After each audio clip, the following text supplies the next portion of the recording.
like, well, planning prosecution. You know, right, yeah, now what? Here it's back to you and. You guys, deputy commissioner, when we were writing this report.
The committee will be in order. Good morning. Welcome to the Joint Standing Committee on Veterans and Legal Affairs. Apologize for our late start. Life still happens. Today, our agenda is 4 work sessions. Prior to that, we will have an annual report regarding sexual assault and sexual harassment within the Maine National Guard presented by Department of Veterans and Emergency Management, Defense to Veterans and Emergency Management. But before we begin, we'll have committee introductions. Starting on my left today, Representative Mallon. Morning, everybody. I'm Mark Mallon. I represent House District 133, part of the great city of Biddeford. Good morning, Representative Benjamin Himes from House District 38, representing 9 towns in the middle of Waldo County. Representative Terry. Morning, I'm Representative Terry from Gorham, Maine, District 108. Good morning. I'm Sharon Frost. I represent District 58, 6 wonderful towns of Belgrade, Rome, Mount Vernon, Vienna, Fayette, and New Sharon. Representative Quentin Chapman, I represent the good people of Auburn, Maine. Thank you. And Representative Fairclough. Sean Fairclough, District 24. Good morning. Thanks for being here on Zoom, Madam Chair. Good morning. My name is Laura Supika and I represent District 22, which is a portion of Bangor. Excellent. I will now invite the Adjutant General and the Commissioner of the Department of Defense, Veterans and Emergency Management. Welcome. Good morning. Good morning. Thank you for waiting for us. We are here. And Commissioner, you may proceed whenever you are ready. Good morning, Senator Hickman, Representative Supika, and distinguished members of the Joint Standing Committee on Veterans and Legal Affairs. Thank you for the opportunity to present the National Guard 2025 annual report on sexual assault and sexual harassment. I look forward to discussing the findings with you as well as the work we are doing overall. 2025 was a year of continued progress, marked by strengthening key partnerships and internal programs.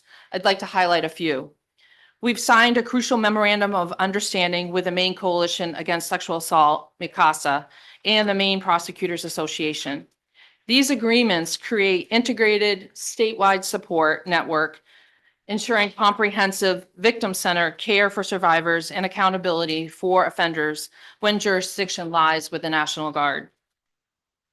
Our Sexual Assault Prevention and Response SAPR program underwent a formal staff assistance visit from the National Guard Bureau this past August. The inspection found our programs to be broadly compliant and importantly confirmed that all findings from the previous report or the previous inspection in FY22 had been corrected.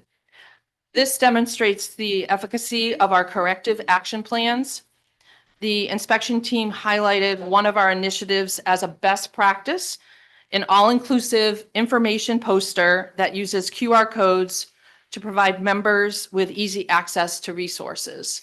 And I believe we have that with us here as a visual aid today. This is a small but significant example of our commitment to innovation and effective communication. And I might add that I just learned this morning that National Guard Bureau has also commented on our report that we submitted and validated the template so much so that it will be used as a best practice across the nation. Excellent. So kudos to the team and all the work that they do. So we're very proud to report that.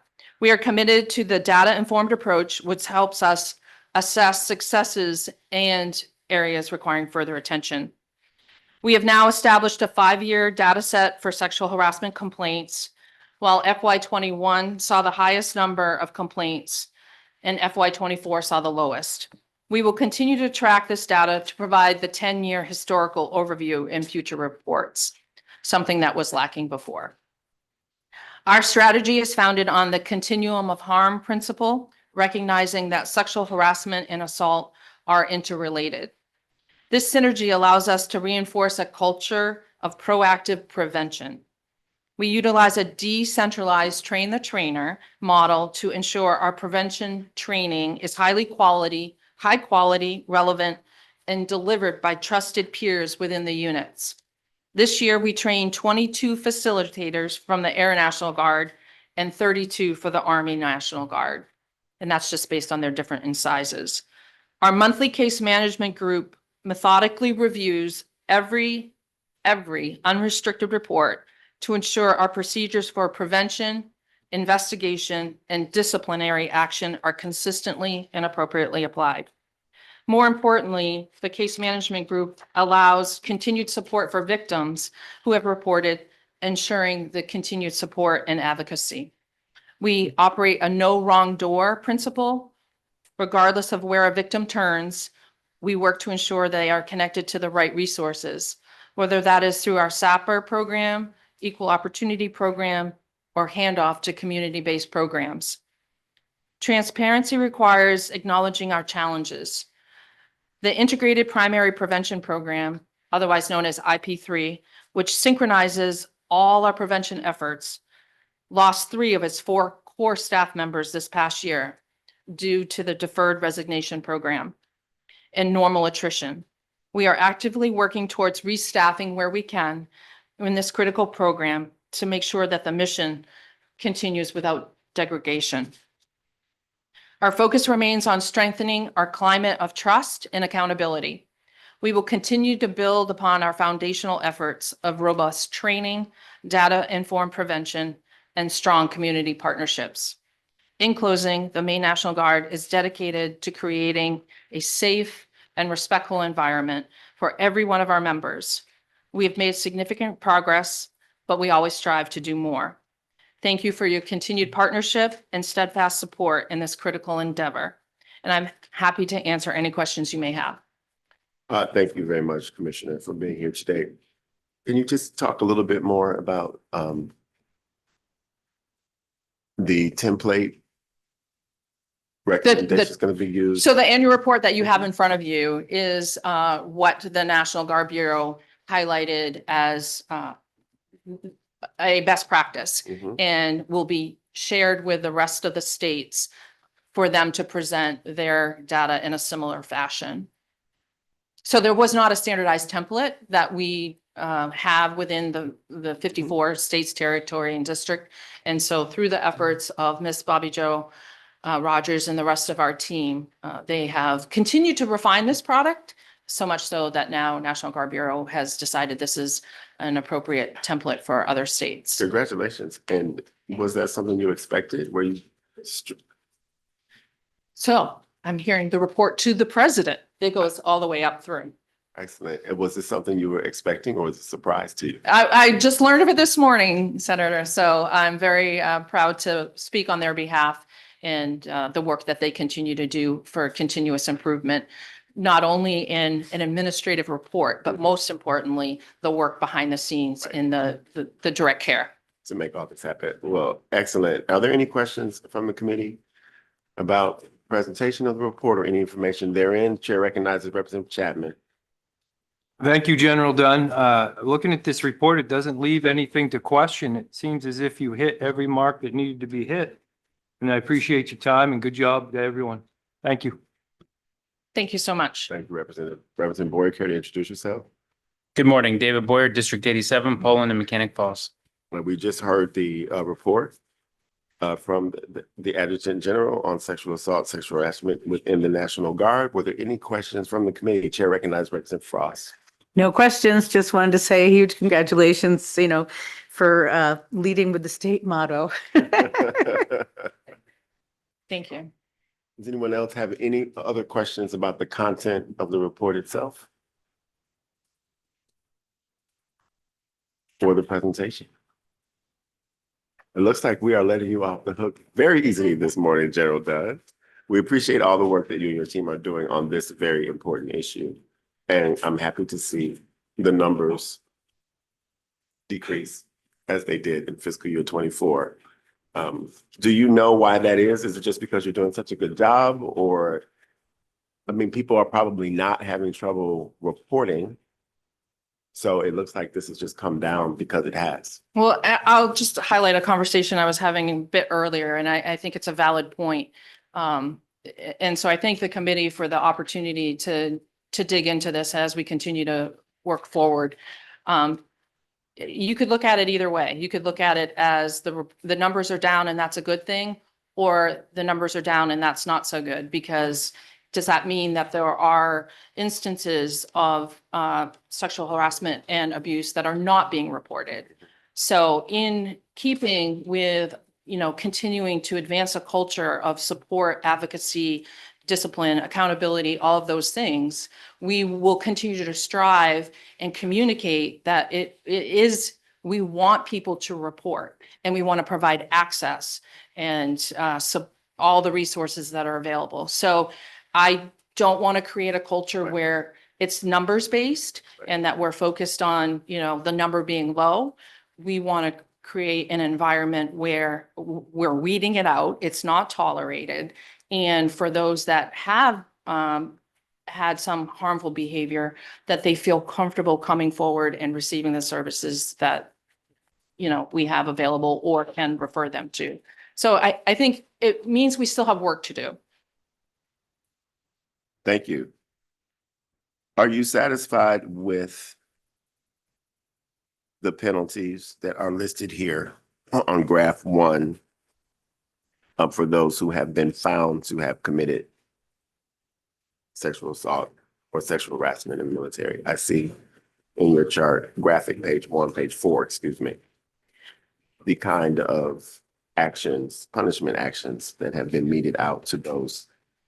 Senator, I love the number of 21 separated, right? That if we're going to talk numbers, and again, it's really hard to fully say that a number is good or bad in this environment. It's just really hard. But I'm hopeful that that number sends a message of, an absolute unforgiving tolerance of or lack of tolerance for any harmful behaviors. So we will do everything that we can to hold people accountable and to initiate regulatory discipline action in accordance with the regulation. Thank you. Senator Timberlake, would you like to say hello to the Adjutant General and introduce yourself to the committee as well? It'll wait. Good morning, Jeff Timberlake, Senator 17. Good morning. Any other questions, thoughts, or concerns or praise on this report from Devo? Saying none, thank you very much, General Dunn, and great work for you and your team. It's always good to have you in front of us. Thank you, Senator, and thank you to the committee. And I do want to really highlight the team and the work that they're doing. Thank you so much. Congratulations to all of you. The committee will continue with its work. We will not take a break now. We're going to take up the work sessions in the following order. We'll do LD 2135.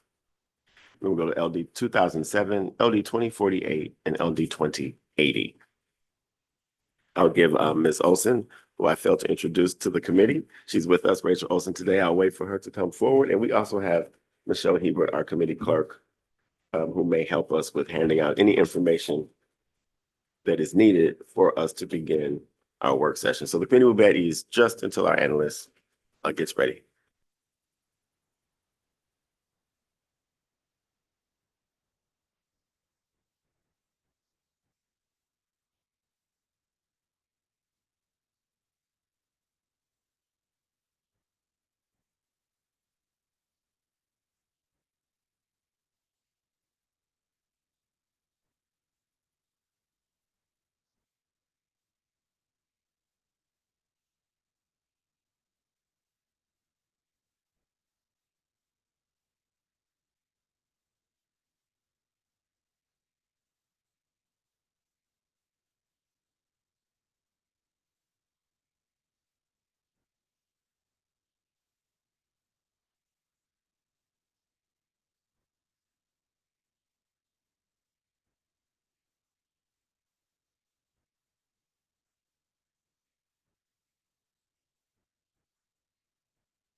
Committee will be in order. The chair will open the work session on LD 2135 and act to provide funding to keep Maine veterans housed, presented by Senator Nagel. Ms. Olson, good morning. Good morning. At the last work session on 2135, the committee expressed an interest in being reminded of how the committee has previously provided money to a program similar to the one proposed in the bill, and made specific reference to legislation from last session that had a mechanism for doing this, and that's LD 662. This is actually ended up being two bills combined, but LD 662 is the version that was enacted. So I've provided you a copy of that on salmon, so you can get a sense of how that was accomplished. Essentially, this was getting at, as I mentioned, two different programs, two different funds are established. So you, in this bill, established an active duty military transition to civilian life fund and program. And on page 2 includes programmatic language, and it talks about what the fund is for, the source of the money, how it can be distributed. And then in section 4 of the bill, which is really at the bottom of page 2 and 3, there's also the Survivors of Military Sexual Trauma Fund and Program. Same concept, it establishes the fund as a place to receive money, and what the fund's purpose is. This is where you might want to outline any requirements or rules for the use of money and how it will be distributed. I think in both cases, it includes the ability to receive state funds as well as federal money and private donations or money from a private source. And then the case with this bill, Title 22, the medical use of cannabis fund, was amended in paragraphs C and D to provide funding from that fund to these newly established funds.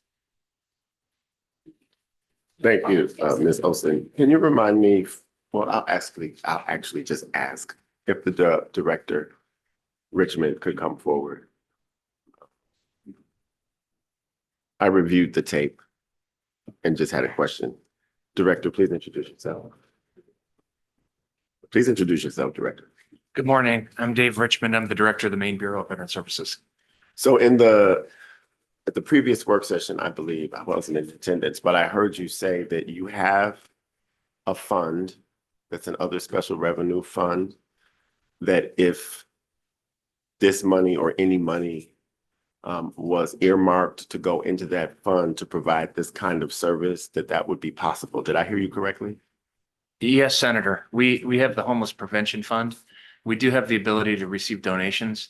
The report I gave you last week referenced one of those donations, and that was given by the Masons for the purpose of purchasing items for the stand downs. We have the ability right now to accept a donation for a particular purpose in that prevention fund. And this is for either of you. Does that fund currently receive any baseline general fund appropriation? Yes, Senator. We get $100,000 a year. It's non-lapsing.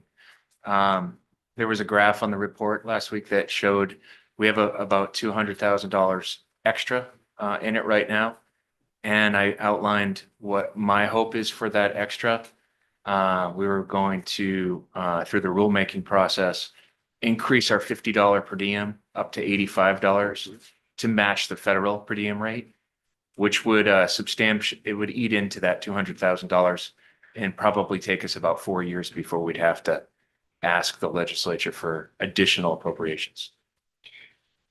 And in that fund, because money is earmarked for particular uses, are you required to do any competitive bidding for organizations that may use the funds to provide those services to homeless veterans? Yes, Senator. The law mentions human-based, human services-based entities. And we basically go through an RFP process and invite the agencies that meet the statute, the intent of the statute. You had to be established in the state for 2 years. You have to provide transitional housing assistance. There's a bunch of other things that they have to meet. But we put that out through the request for proposal process and then grade the respondents. And right now we have one vendor.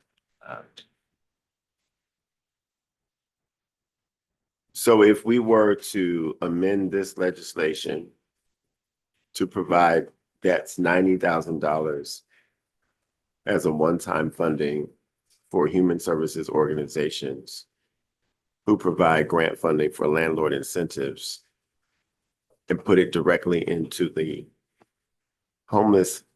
Veterans Homeless Prevention Fund, do you believe that would meet at least the intent of this bill? If not exactly the way it's written. I think that if you did that and mentioned that this was intended for landlord incentives and it was a one-time payment, I do think that that would give us the flexibility. Are there any questions for the director or for the analyst? Chair recognizes Representative Himes. Thank you, Mr. Chair. Thank you for being here today, Director. So it sounds like there's already $200,000 in that fund. Do we need another 90, or do we just need to change the way in which you can disperse it to vendors that can fit this criteria? That's the question that I have. Thank you, Representative, for the question. We do have the money, so we could do it. We could do it with the money that we have right now. My preference would be that we use that money to increase the per diem to $85 a day, which will give us about a 4-year window of time before we run out of the additional money and need more. And what we do with that money it would bump us up to instead of $2,250 per year per veteran who needed assistance, we could give that veteran up to $3,600 and change per year to help with a housing problem. I just want to mention that we're able right now under current statute to help that veteran with any housing problem, to include settling up past rent or arrears. The only thing I don't think we can do right now is give money to an agency for the purpose of incentivizing landlords. That's really the only thing that I don't think we can currently do under statute. And if there was a desire to have that ability, I would prefer that it be written into the statute. Ms. Olson, did you hear that? As we determine as a committee, if we're going to appropriate or allocate additional revenue or simply rewrite the statute to allow for the money currently in the Veterans Homeless Prevention Fund to be used for the purposes that are outlined in this proposal. Any ideas from the committee about that? Senator Dusan, please introduce yourself. Good morning. Good morning. I'm Jill Dusan. I represent Senate District 27, which is part of Portland and part of Westbrook. Chair recognizes Representative Chapman. Thank you, Senator. Chair. So if I'm understanding you correctly, you'd like to see both. You would like to see the statute change so that it went to $85 for the per diem. It would allow you to continue to do the landlord, the reimbursements for the rents and so forth. And you wanted language possibly added to allow for incentives and an additional bump in money as the 200,000 would be. Am I misunderstanding? Thanks for the question, Representative. To clarify what my preference would be, if we didn't change anything, I would go through the rulemaking process and ask to change the per diem rate from $50 to $85, which would drastically increase what we're spending. So we're getting 100,000. The example we gave you last week showed that we'd spend about $150,000 a year. So we'd be using, my preference would be, we use that $200,000 cushion to delay how long our funding's going to last. And we estimate around 4 years if we make no changes. If we were required to make a one-time $90,000 payment for the purpose of incentivizing landlords, that would significantly chomp into that, and that's not, that would not be my preference. Okay. And just to follow up on Representative Chapman's question, would you prefer that the legislature direct rulemaking to increase that per diem? I don't think you need to, Senator. I think we're able to do that right now. But you would like clarity about using funds in the homeless prevention fund for the purposes of landlord incentives, marketing and advertising, and past rental debts to support permanent supported housing for veteran populations. You would like that written into the statute if we're going to be able to use this fund for that purpose. Is that correct? If that was the will of the committee. Understood. Yes. And then the committee would decide if the request is $90,000 for one-time funding in fiscal year 26-27. And if the committee is in agreement with what the director is requesting, we would decide if that money would be transferred from the general fund to the homeless prevention fund or from some other special revenue account to the homeless prevention fund that the committee has jurisdiction over. Chair recognizes Senator Dusan. I'm gonna show my little bit of lagging memory from my 2 years on appropriations. Is this language, if the committee approves this language change and the appropriation, if the funds are not appropriated, is this drafted so that the language change can go forward anyway? It could be drafted that way, Senator Dusan. We are really not gonna draft it exactly as it's presented in this bill. But I believe that if we don't fund it either in this committee through an OSR or on the appropriations table through any fund, the general fund included, that the authority for the agency to use this money for this purpose could still be put in statute. And then we'd have to come back and fund it because we wouldn't want the Bureau to deplete the funding when they have other uses for it that he's just mentioned about increasing that per diem. So we could be very prescriptive in how we do this, even if the department doesn't need us to be prescriptive in how we do it. Senator Dusan. I think based on my understanding of the comments, I would request that we consider doing it that way so that the program gets the language, no matter what the amount of funds appropriated or not appropriated is. Thank you. Chair recognizes Representative Boyer. Request for caucus, the committee will be at ease. Does anyone have a question before caucus? Chair recognizes Representative Himes. Yeah, thank you, Mr. Chair. Yeah, that's kind of what I'm leaning towards as well, Senator Dusan. It sounds like there is already money there. And I don't feel like it's something that needs to necessarily be at the top of the budget this year because there's money already there. It might be a next year thing, but I do think we need to change the language to give him more ability to be able to increase the per diem and get a competitive bid if they need it. You don't have to give $90,000 out, but if you can give, like, the money management is ultimately DVM's responsibility once we do that. But doesn't sound like we need the money right now, and I don't want it to not get passed for that. But what I'm thinking is that we change the language according to what he says and then worry about if we even need to worry about the funding sometime in the next 4 years, as early as next year. But there's already money there to deal with this issue. It just hasn't been tapped into because we need to change the rules. So we'll corner caucus, but that's where I'm leaning is. I didn't quite hear the director say that. I heard him say that the money is there, but he would like to use that money to increase the per diem. So this would be extra, but I understand the point. Yeah. Either way, we need to change the law to allow for the flexibility to use the money in this way. So with that, we'll allow Representative Fredericks to introduce herself since she has arrived, and then we'll have a corner caucus. Hello, everyone. My name is Ann Fredericks. I represent House District 143 in Sanford. The committee will be at ease for a few minutes unless Ms. Olson had anything to say before we departed.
Committee will be in order. Welcome back to the Joint Standing Committee on Veterans and Legal Affairs. We are in a work session.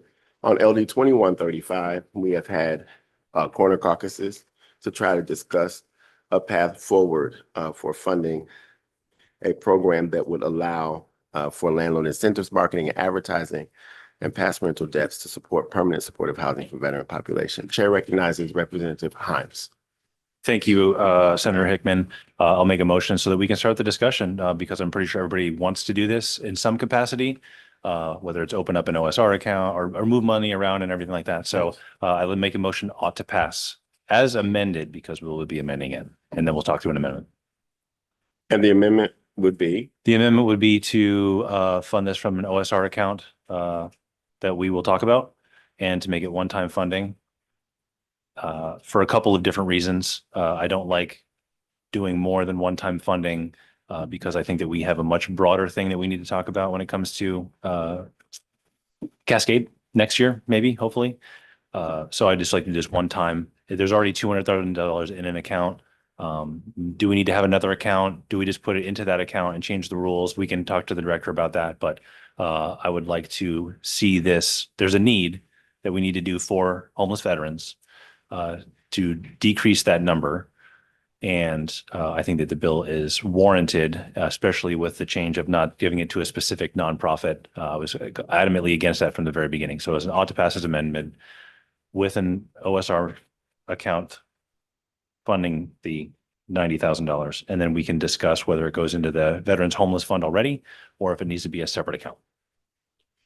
Thank you. Is there a second to the motion? Second. Thank you. And Ms. Olson, can you talk us through some of the technical issues that we've discussed off mic, but we can discuss on mic about setting either up a new fund, using the fund we currently have, by opening up the law to require specific rules? Talk to the committee and the public about this technical issue, please. Okay, so from what I've heard from Director Richmond, the Bureau would prefer, whether it's one-time funding or an ongoing source, that the direction from the legislature be more prescriptive than what is currently provided in the bill before you. In particular, wanting to specifically state that wherever the money comes from, that the Bureau is going to be authorized to, I think that they would prefer the language to say to issue grants, but to provide money to organizations who provide, or for the purpose of providing incentive payments to landlords and for landlord risk mitigation payments. I'm not sure if that's quite the right word, but so at least to that degree, just to say this is what the funds are for, and that they're going to go from the Bureau to an organization for that, and the organization is going to use it for that purpose. I think depending a little bit on the approach, you sort of then could do two things. You could be much more prescriptive in statute about the guardrails for the use of these funds. Or it can be left to rulemaking if in statute it's clear about what the purpose of the funds is. So that's the one. The second thing is if we're looking at, this was in your bill analysis, so you can look at it. It's the last page, but on the front of that last page. So the Veterans Homelessness Prevention Coordination Partnership Fund, the title is Veterans Homeless Prevention Coordination, but there's the Prevention Partnership and then there's the Prevention Partnership Fund. So this partnership and fund is already highly regulated and has a number of rules around it. And so you may run into some complexities if you attempt to amend this. And the reason I'm sort of pointing it out is that, first of all, it says very clearly that the director is going to establish collaborative agreements, and it says who these volunteer organizations are going to be.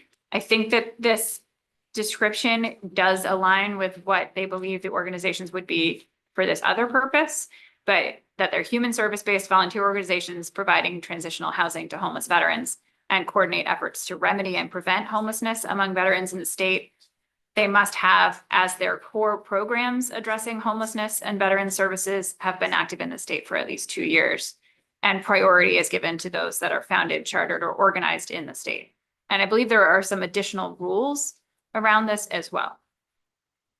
And then to the extent that there are funds available, and this fund does receive an ongoing allocation of $200,000.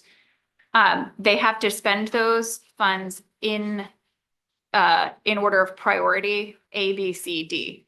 So they get $200,000. First, they use that money to identify homeless veterans in the state. We heard a lot about that in their report about how they work to do that. After expending funds to do that, any remaining funds can then be used to identify and secure temporary or permanent living space for veterans within the veterans communities. And then anything after left over can be used to provide disbursements to human service-based volunteer organizations that provide transitional housing, et cetera. And then anything left over after that can be used to conduct annual outreach events. And so because there's this priority list, if you want to then give this fund more money and say they can use it for a different purpose, you need to carve it out so that it doesn't fall into the priority list. So you're in some ways, it's kind of a colloquial way, but you'd be creating a mini fund within the fund, which is doable. Part of the question, I think, actually has a lot to do with whether we're doing this one time or if there is a potential for this to be ongoing. We sometimes in statute deal with things that are one time differently than we might deal with something that is potentially an ongoing program. So that's part of the consideration about how I might tackle the drafting. There is certainly a way there is a way to talk about in this section, creating a fund within the fund using dollars from a specific source, but potentially also from private donors or outside sources for the purpose of landlord incentive payments and landlord risk mitigation. So there is that way to do it. That's one method.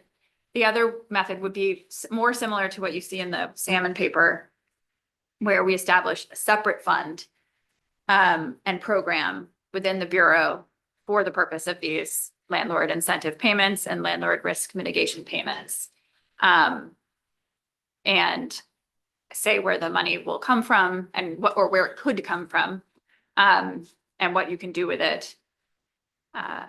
And then that would most likely go through rulemaking in order to generate additional guardrails. That is more appropriate if the belief is that this would be an ongoing program. Rather than, it's not to say that they haven't created funds with one-time appropriations. We certainly could do that, but that was this sort of my thinking. I think the most important thing for you all right now, if you within the motion is maybe not necessarily to figure out where we're going to put it, but if we put language in statute, which I think we will, whether it's allocated or unallocated, what do you want that language to say? And then that's something that I could take away. And again, depending on, I think the big question is this really a one-time question? One-time use for a one-time purpose? Or is this something that could potentially have a longer program life? That would maybe dictate how I would approach the drafting of the program. But right now, I think just need to decide on what the criteria is going to be. And if you are going to provide funding from a source that's not the general fund, where you might want that, because that would be. So Representative Hyams, having heard all of that, would your motion entail creating a mini fund within this fund with the purpose explicitly stated and with the agency having rulemaking authority to create the guardrails around that specific purpose, according to how our analysts spelled it out? Or would you want the analysts to consider crafting a new fund and a new program administered by the agency with the same purpose and with the same prescription and rulemaking? Thank you, Mr. Chair. I am not a lawyer by any stretch of the imagination. I would prefer to be one time. Here's my thought process on one-time funding is there's already an account that deals with homeless veterans prevention. It's already been established and already gets funding. We're talking about changing the per diem rate and that may drain that fund, but we don't know by how much. And there's a report back next year from them on this.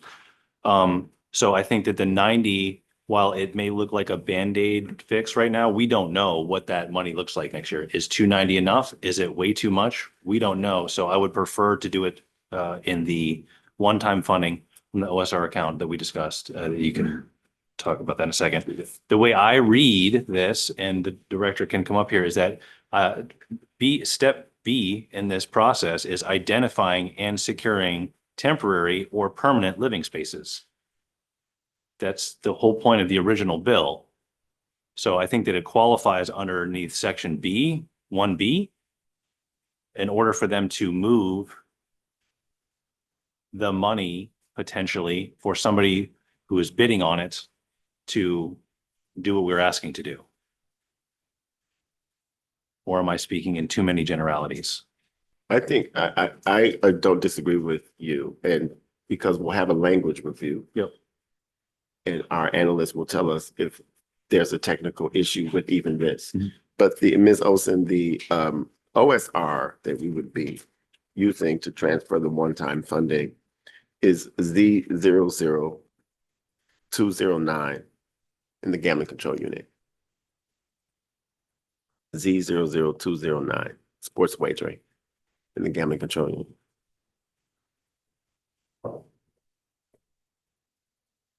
Representative Himes. Thank you, Mr. Chair.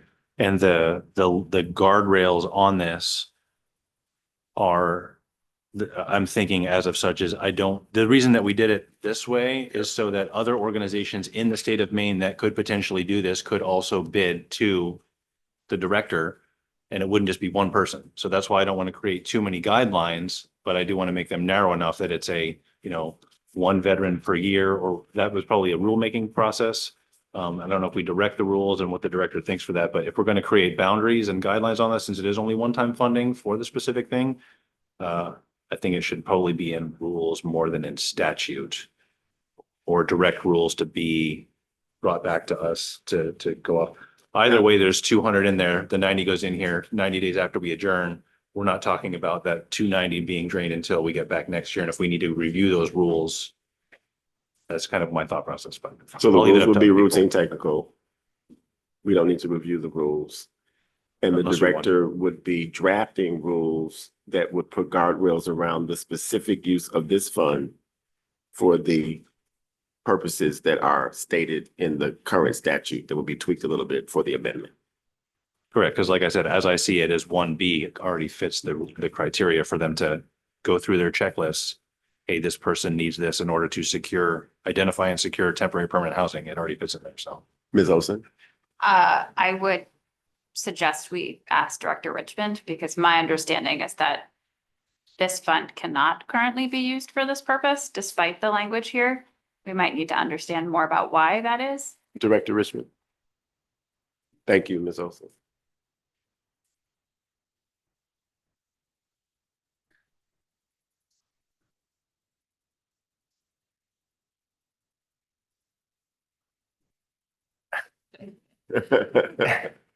Well, let me ask you this way.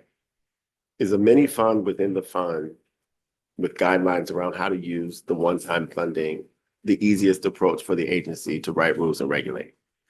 I think that my problem with this is philosophical. And I think that going back to Dan's testimony, or somebody asked him, was this a federal grant that you lost, or was it a private grant? It was a private grant. And it was, I think it's telling that it wasn't a federal grant, because it's hard to do this with public money. I think it's hard to give us the authority to spend $1,500 to send to a landlord, or perhaps more, to just incentivize them to hold a room open, or use money to fix damage that was caused by the veteran tenant, the landlord mitigation money. So To answer your question, Representative Himes, we do have the authority and the duty to secure housing. We have a procedure to do that right now through rulemaking. We have a means test when a veteran applies for the assistance. If they meet the means test or they have a legitimate reason to get a waiver because they make too much money, but there are certain situations that would grant them a waiver. They go on to the next process. The next process is how much money do we need and what's it for? Well, we need 3 months of rental arrears to keep this veteran in their housing. That's how we secure housing a lot of the times. We have a way to do it and a rulemaking process that allows us to do that.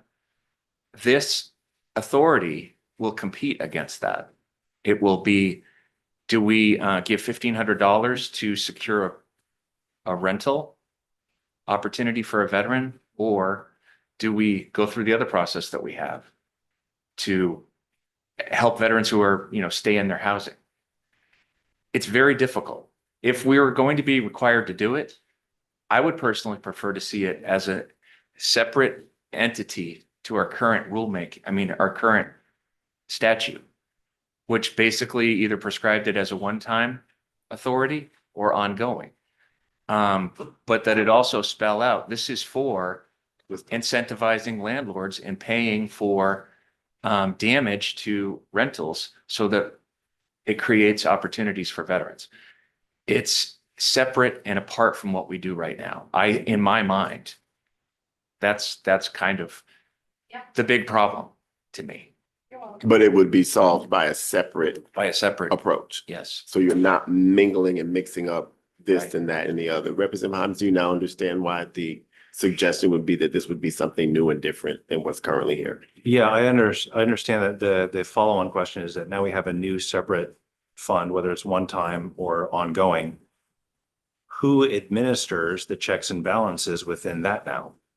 Well, Does that get sent to somebody else or is that still you under a different set of rules? So if our bureau is required to do it, I would, unless it's very prescriptive in how we do it. In other words, you will give out $1,500 checks to a landlord once per year per veteran for the following reasons: to secure a room, to fix damage that the veteran created, or to insure against that damage, to incentivize a landlord by saying, well, at least I have this fund here in case something bad happens.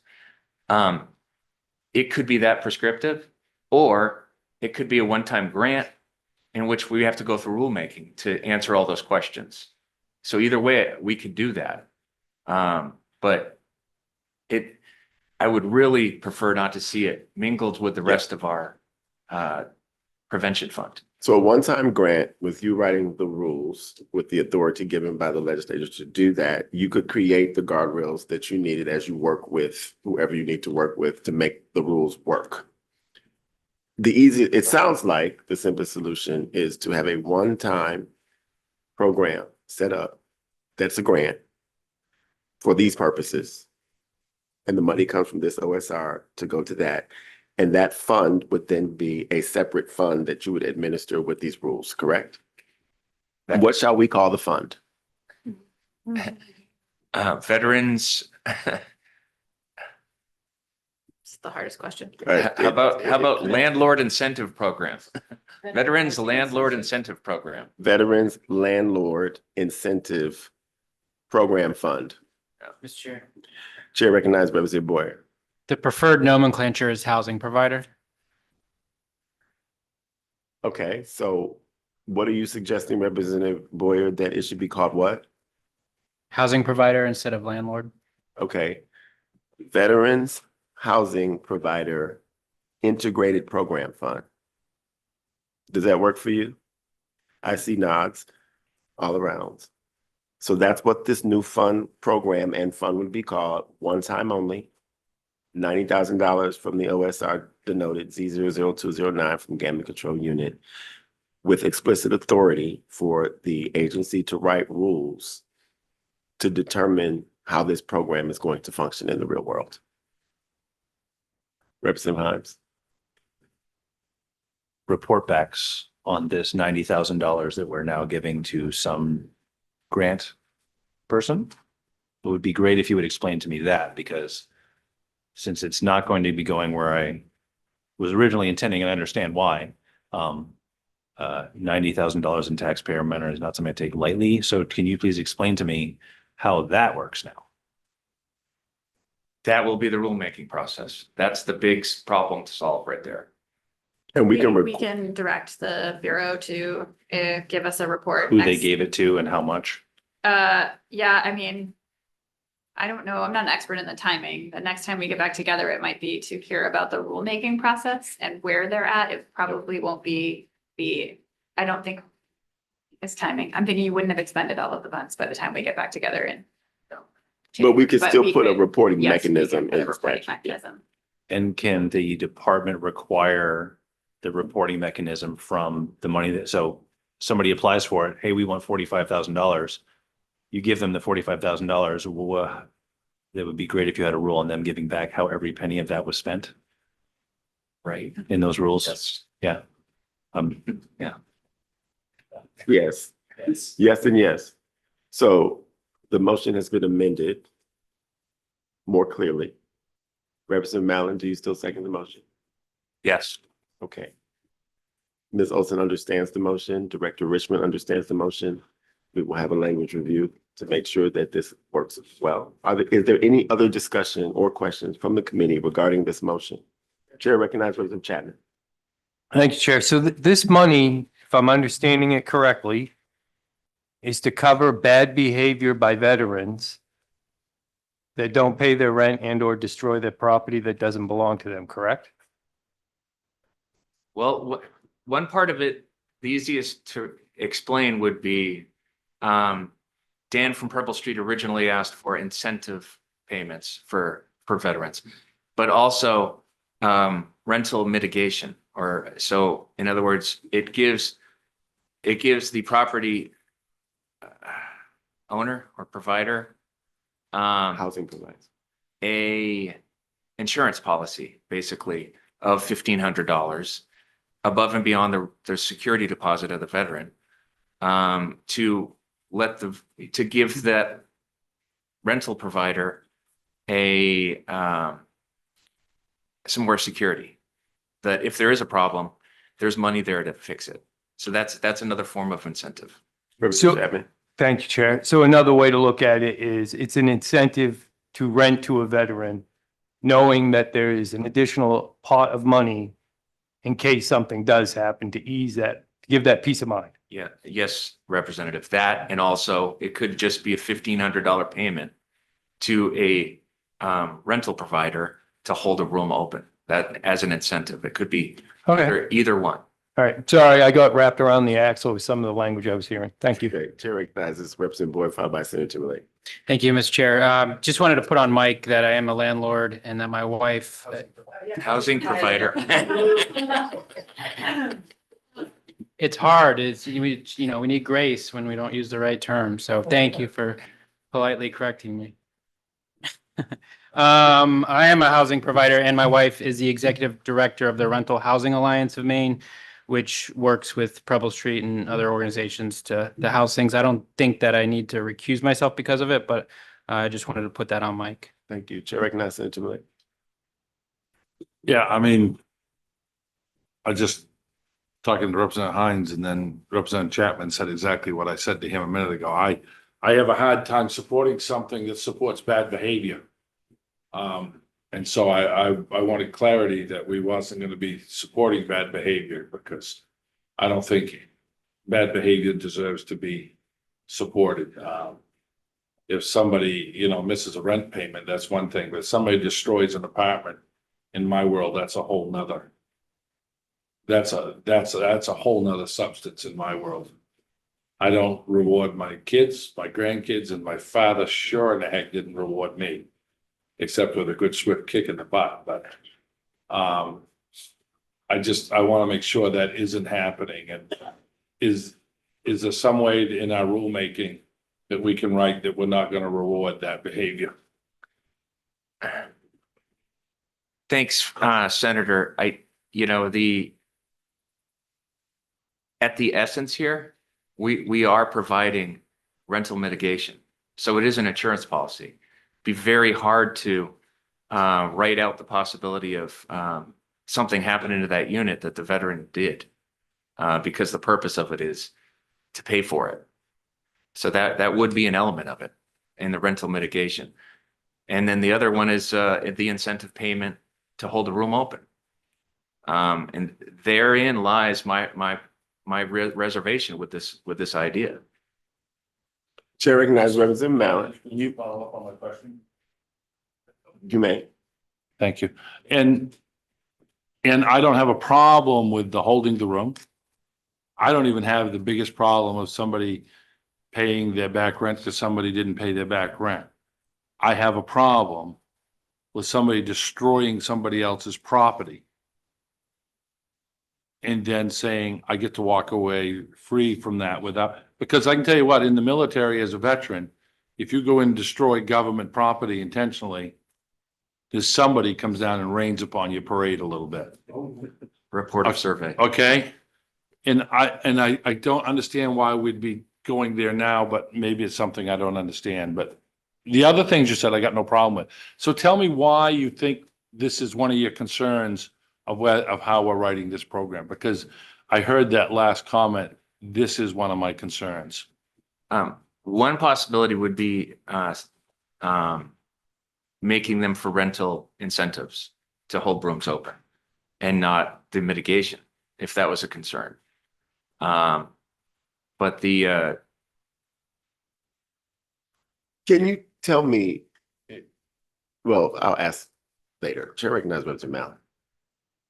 Thank you, Mr. Chair. I think we are dramatically overcomplicating this. This bill is proposing, the motion on the floor is proposing one-time funding of $90,000 from another special revenue fund, which will require reporting back to us to ensure that it's funded correctly and that they've done everything that we've asked them to do.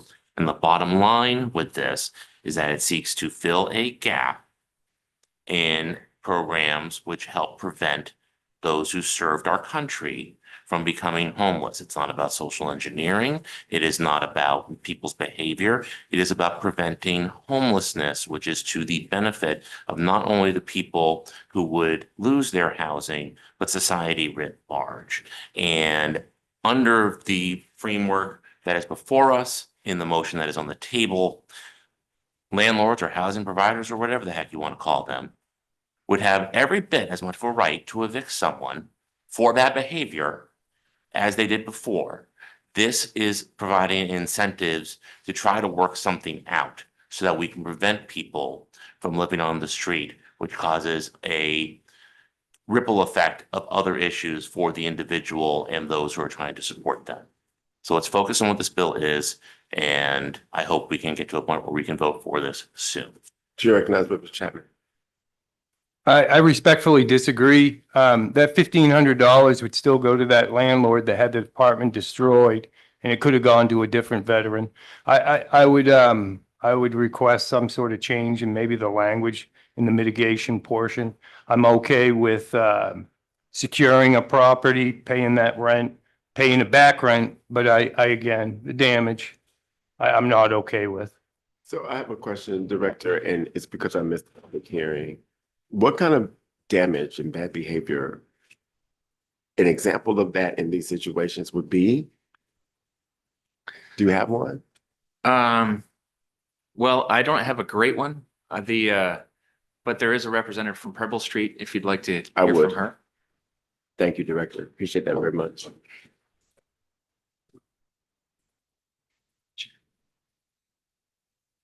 Hi, my name is Laura Clark, and I'm the Director of Veterans Housing Services. Thank you all for being here today and talking about this.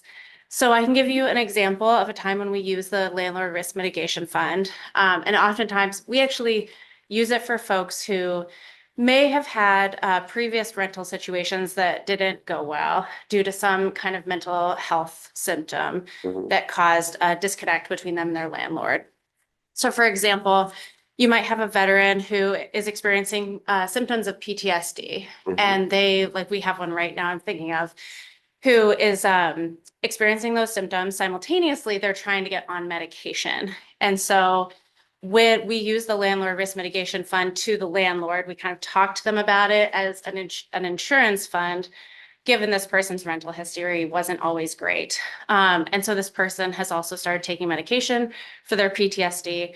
And because of the medication that they're taking, they've been having, and they're also doing therapy, they've been having some reactions to that aren't always great. So they broke a window in their unit. And so we use the landlord risk mitigation fund to offset that cost so that then the landlord would not evict them and would give them another shot. It's not something that we use for, bad behavior of just like someone decides to trash their apartment and, not take responsibility. It's really in those moments when veterans are experiencing mental health symptoms or even substance use disorder at times. And those things are often caused by their military service, and they have a service connection for those things. So we really, we're not using it for anything related to just bad behavior. We're really using it to help veterans who are experiencing those symptoms related to their service. I appreciate the clarity on that. I was starting to feel a little odd about the bad behavior if in fact it was being caused by PTSD. That's what went through my mind. Yeah. And so I'm happy to hear you clarify that that is the kind of symptomology that would require the use of this mitigation fund. Any other questions from the committee? Chair recognizes Representative Hymes. Thank you, Mr. Chair. Thank you for being here today. Yeah. What's the cap on that payment? Is that $1,500? $1,500 in excess of the security deposit. So they would have to prove through photos. This is how we have it currently set up at Preble Street.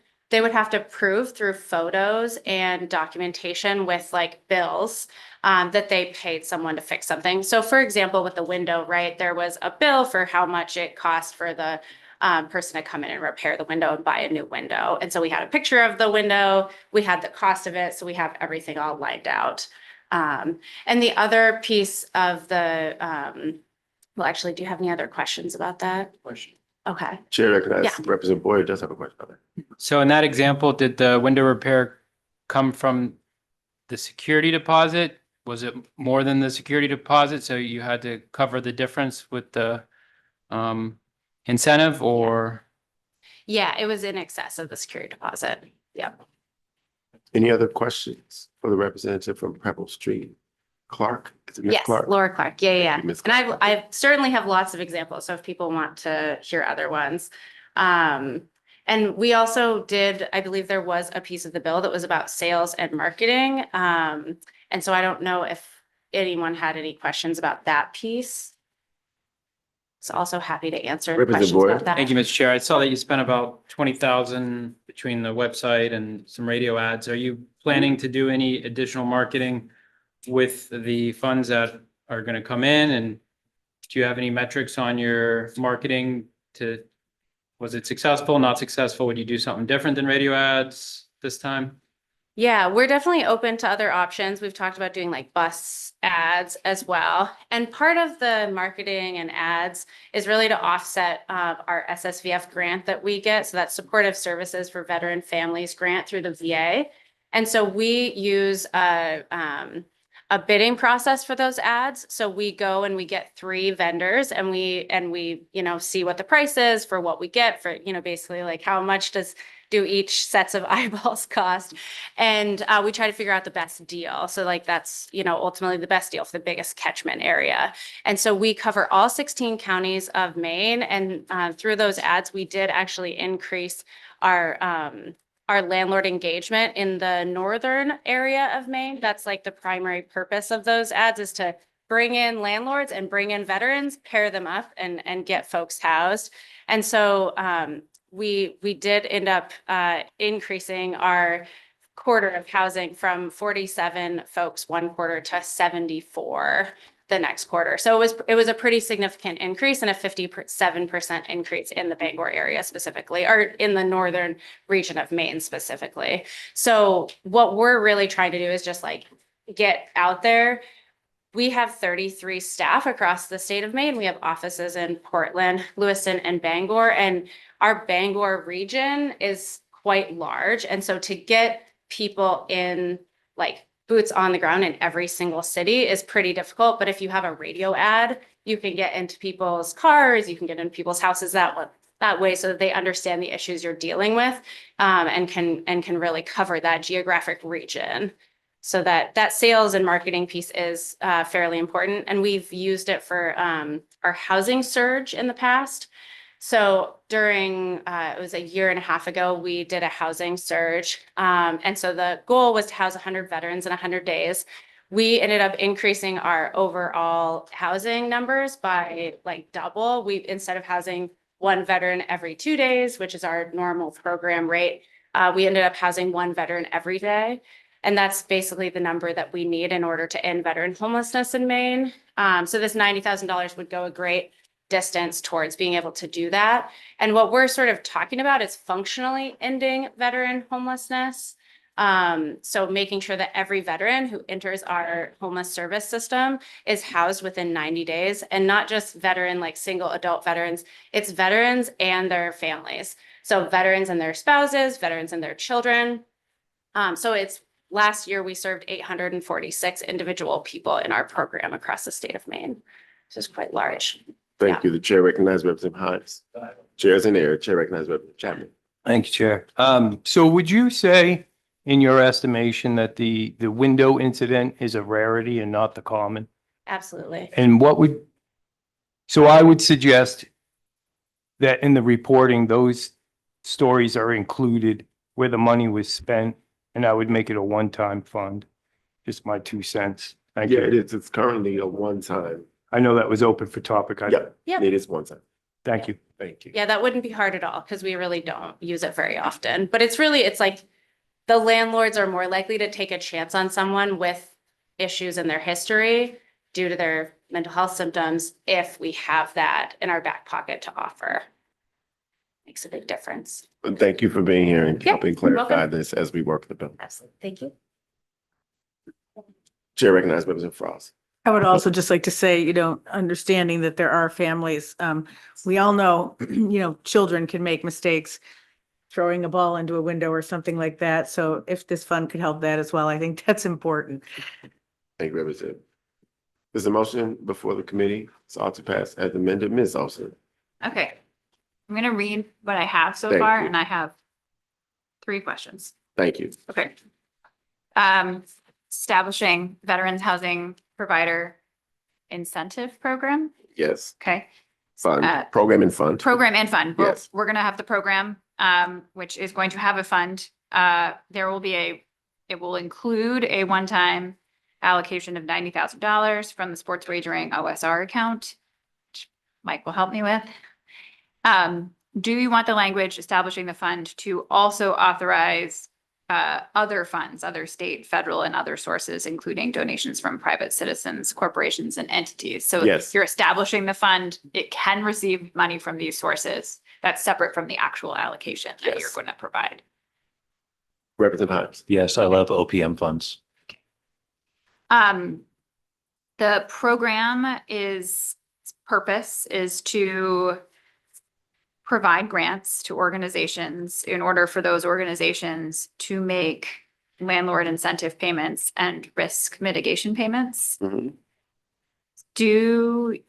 Right now, we've been relying on the term organization, I think referring to the types of organizations in the prevention partnership. Mhm. Do you want me to specifically include that language from the prevention partnership about the types of organizations that are eligible?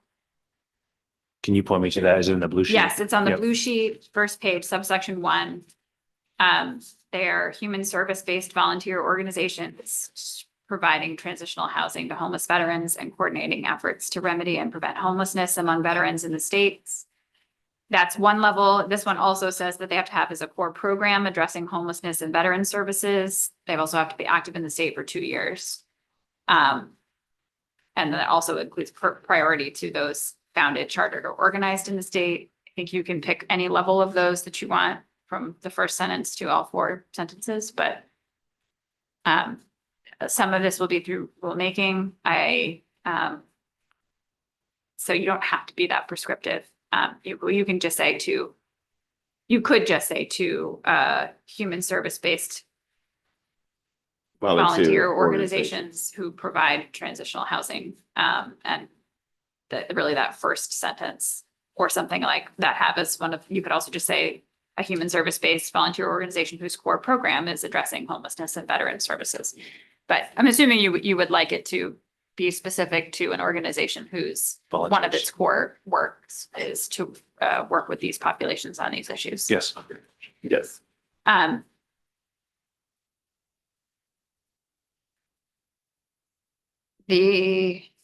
Ms. Olson, I think it's important to take the language from the original bill to allow for marketing and advertising. That was my next question. Okay, great. I did not want that. You do not want that? No. Okay. Well, then Okay. I guess that's not in the Because, motion. because this fund is going to an organization that already has that ability to Okay, do got it. that. And I don't want this $90,000 to get funneled into another one. Yep. And 80% of that $90,000 gets put on advertising and $10,000 goes to veterans. No, it goes to veterans. Okay. Not on advertising. Okay. That's a hard go for, hard pass on for me. Okay, let me go to the language in the bill, which is the initiative language. It said for landlord incentives, which we've mentioned, I think that was probably, I don't know if that term was actually also incorporating risk mitigation payments as well as a landlord incentive. I think it was. And then you said no to marketing and advertising it, but it also said end past rental debts. So did you want to include the past rental That debts was fine with provision me. as well? Okay. So the program would to provide grants to these same types of organizations eligible under the prevention partnership coordination language. In order for those organizations to make landlord incentive payments, including risk mitigation payments and payments for past rental debts. Yes, and the only thing that I had thought of when the representative from Preble Street was up here is the $1,500 cap on that. So that was private grant money that went to them that they did this. This is now we're talking about taxpayer funds going into this and going into this. Do we want to bring that number for $1,500 down to $1,000 or $500? And that is a discussion that I thought of when she was up here a few minutes ago. Because like my insurance deductible, $500, $1,000, $1,500. That was just a question for you all to have a discussion about because. Representative Mal. Thank you, Representative Hines. Thank you. So speaking as the person seconding the motion, I would not support doing that because I think we should maintain that flexibility and we're going to get a report back. So, and if it turns out that maybe a tighter guideline would be warranted in the future, we could look at that. Representative Frost. Also, I guess on the whole marketing issue, I guess I just don't feel that there's going to be mishandling of the funds. I feel like that honestly, they all have the veterans' interests at heart. I can't see them spending $85,000 or $80,000 on marketing and shorting the veterans. I don't see that. Representative Boyd. Thank you, Mr. Chair. I think one concern is that they, at least from where I'm sitting, is that they put that out to bid. This ad agency puts a bid together. The ad agency, they make money on the deal and less money goes to veterans. We have partner organizations like the RHA that could help with assisting. That doesn't cost money to work with those. We have emails, Facebooks, and all those things. So I kind of tend to agree with Representative Himes on that point. Senator Doosan. Double checking my understanding, these are additional funds to an existing program, which can be used and we're adding an additional way in which they can be used. No. No, the proposal is to establish a new program that would allow the Bureau of Veteran Services to issue grants to these organizations for the purpose of using the grant funds to make payments for landlord incentives, including risk mitigation payments and past rental debts. The programs themselves are already servicing veterans, homeless veterans, Preble Street. I think that existing programs that we have heard from would be eligible to apply for these grants from the Bureau. It could be that a new program could also apply. I think, I don't know if that's a reality, but that is, I think, a possibility. I think that you are also going to include a rulemaking provision for the Bureau to develop routine technical rules to administer the program.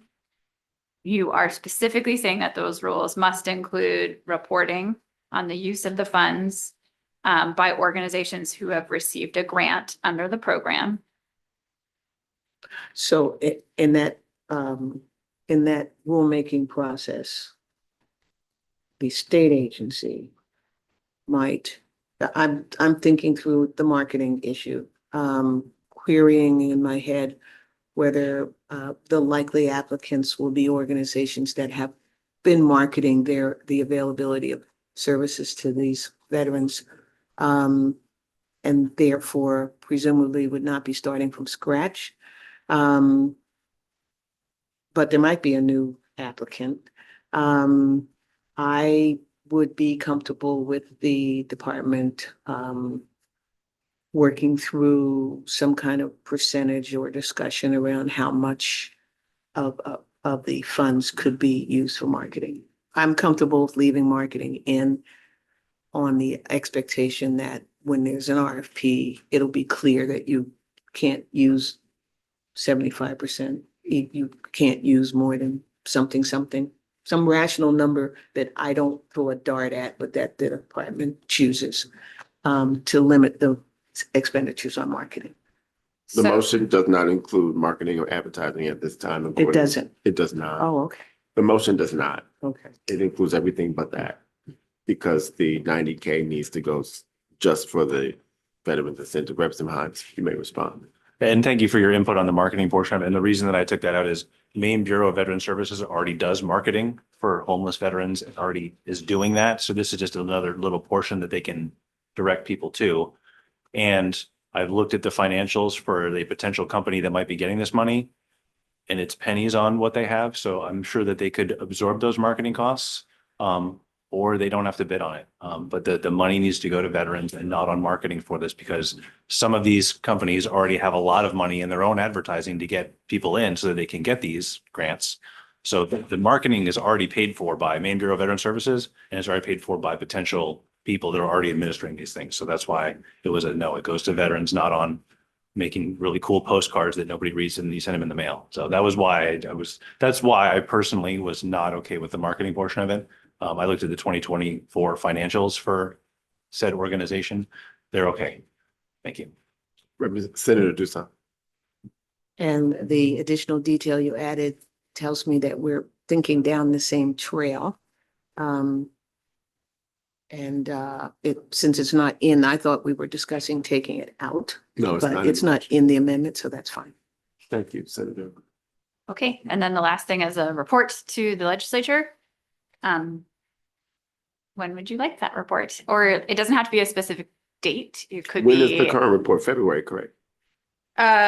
for the Partnership Prevention Fund. One of them is February 1st and one of them is February 15th. We got them. Director. can you Thanks. No, I please- have it. I do have it. I just. That's fine. needed a I'm gonna minute. ask the director when he thinks it would be best for his office to put together a report for this committee on this. Thank you, Senator. I think that February 1st is fine. It's similar to the homeless report. Okay. I wanted to mention, now that I'm up here, that you might want to take the volunteer out of the language of the amendment, of the motion. That's a holdover from LD 184. Oh, that okay. Created the prevention fund, and they were all volunteer organizations, but Preble Street, they have paid staff. I understand your point. Yep. Yeah. Representative Hines. Well, these are not volunteer organizations. They have volunteers. Yeah, that would be the next topic of discussion, because we need to talk about what business entities could then be able to get these funds. And what we're open to for that. I would prefer it to not go to not volunteer. I prefer 501c3s and 4s for this, for a couple of reasons. But yeah, Well- let's open it up for discussions, because. I don't think that makes it a volunteer or non-volunteer. You want the entity to be a. So what is it open to right now? Everybody? Um, That's the question if we take the volunteer out.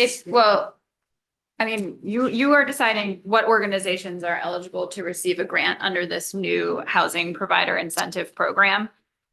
Previously, you'd asked me to use the language for those entities eligible for the Veterans Homelessness Prevention Partnership. But that does include, it does have the language of human services-based volunteer organizations, and it's specific to volunteer organizations. And I am hearing that that would maybe preclude Preble Street and others like Preble Street.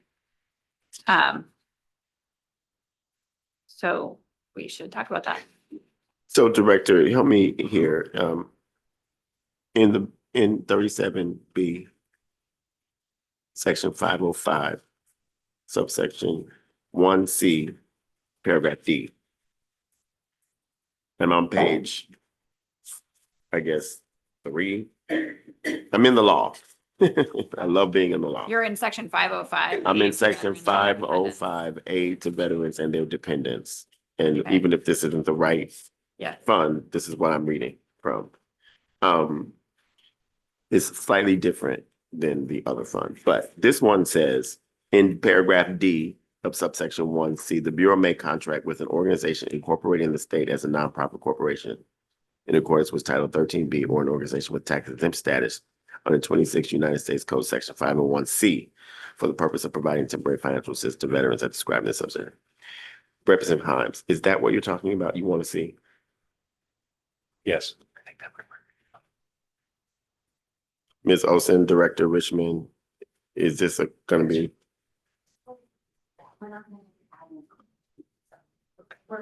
So that language would allow for entities that Representative Himes, who made the motion, is comfortable applying for grants and not just any organization in the state. Is that correct, Representative Himes? That is correct. I'm doing research right now, but yes, as of now. I do not know what a nonprofit corporation in accordance with Title 13B is. But the US code for 501Cs is something we can rely on. Would you still want to say that it is an organization with tax exempt status under 26 USC section 501C whose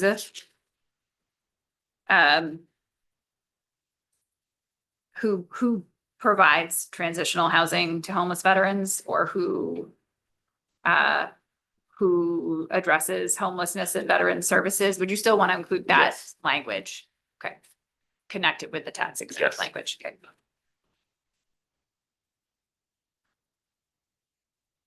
Thank you, Director. So the motion has been described by Ms. Olson and has been fleshed out by the committee.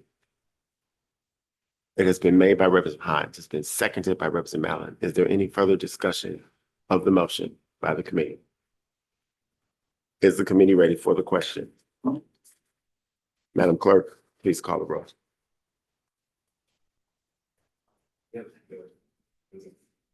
Is Senator this- Dukes Is this ought to pass as amended? Yes. Yes.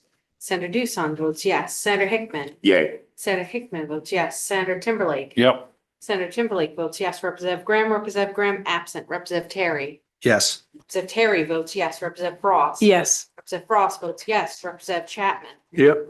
Representative Chapman votes yes. Representative Boyer. Yep. Representative Boyer votes yes. Representative Supika. Yes. Representative Supika votes yes. Representative Hines. Yes. Representative Hines votes yes. Representative Frederick. Yes. Representative Frederick votes yes. Representative Fairclough. Yes. Representative Fairclough votes yes, and Representative Mallon. Yes. Representative Mallon votes yes. 12 members voting in the affirmative, none in the negative, 1 member absent. Motion prevails. Absent member will have until Friday at noon to cast her vote. In absentia, Chair closes the work session on LD 2135. Thank you all very much.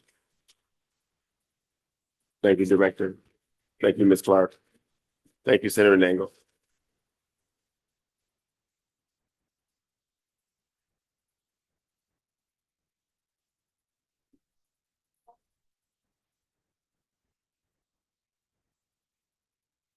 And we will shortly be moving on.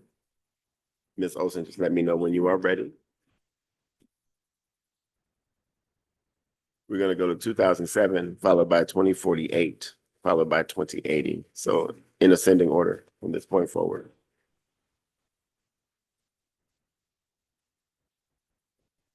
And with that, the chair will open the work session on LD 2007, an act regarding the prohibition of online sweepstakes and agency bill presented by yours truly.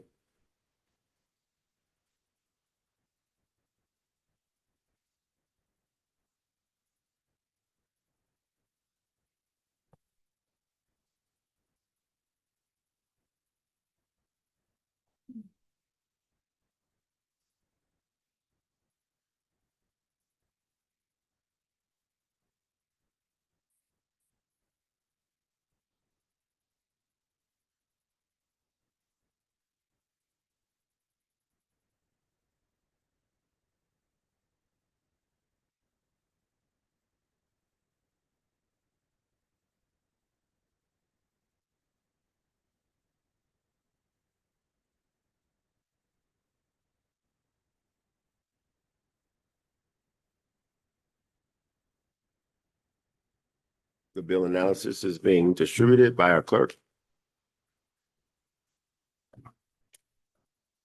We're on LD 2007.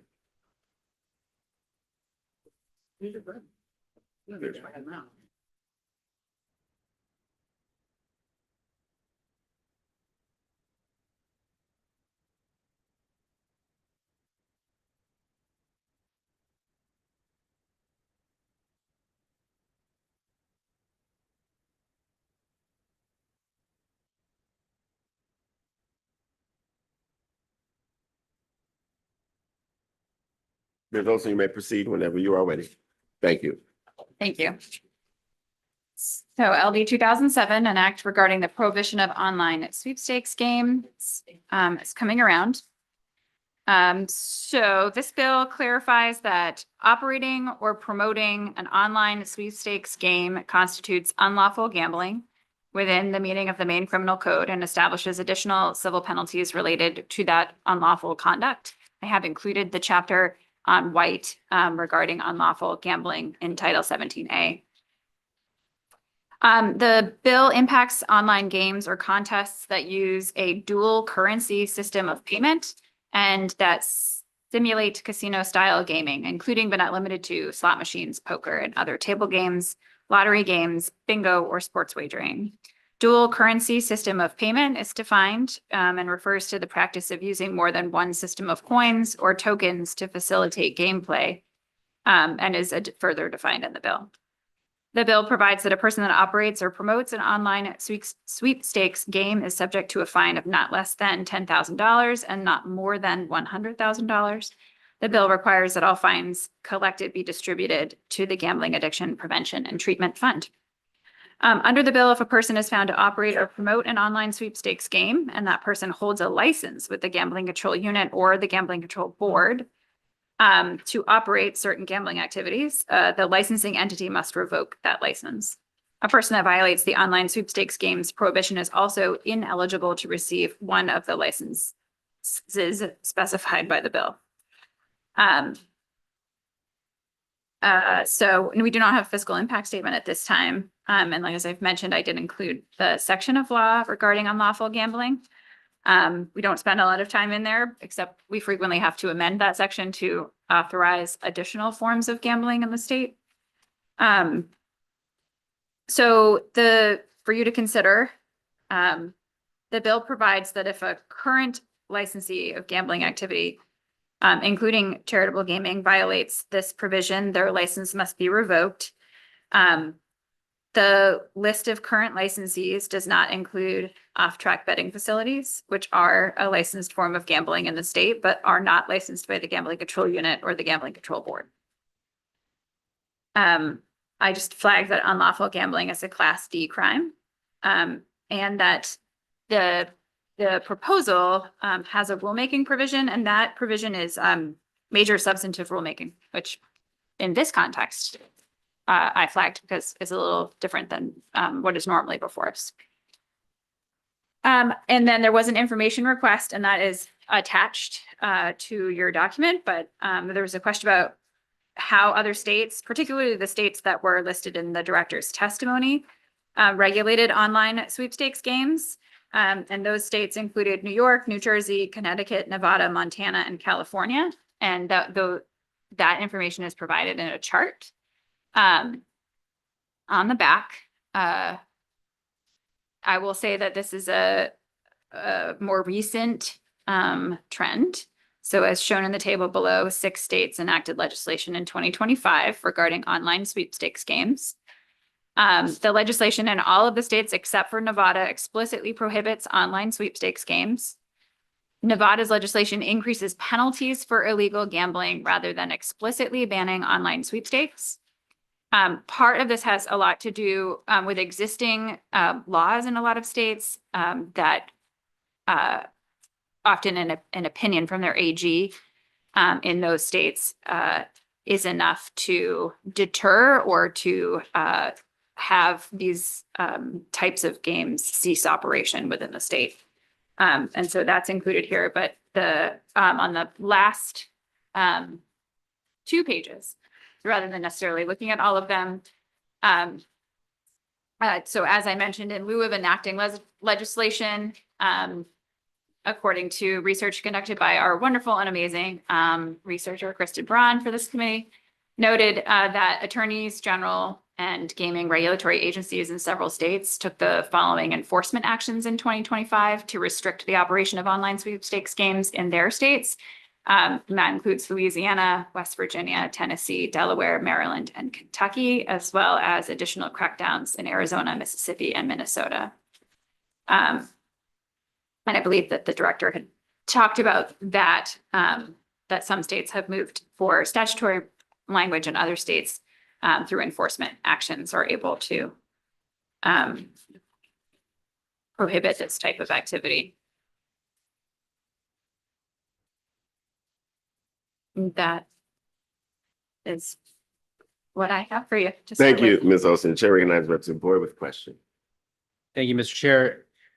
As drafted, would this prohibit social plus gaming that doesn't take place for any kind of real world dollar amounts, or would they have to amend their app to prohibit that, or do you have any read on that?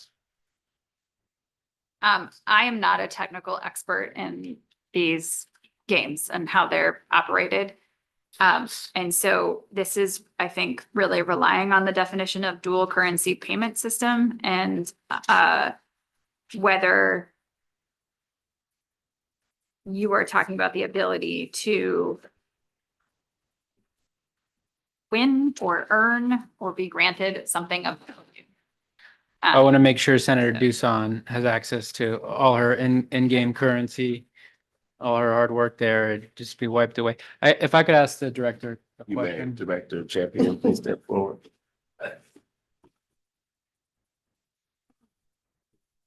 Thank you, Mr. Chair. Thank you, Director. I was interested in the actions taken by states that haven't passed legislation. Do we have any in Maine that you're aware of that are operating? Only estimates from publications, if you want to believe what you're reading. The last estimate I had was somewhere in the neighborhood of 60 operators in the state of Maine. Thank you. That's And 60. if any, how many cease and desist have you sent out? None. Thank you.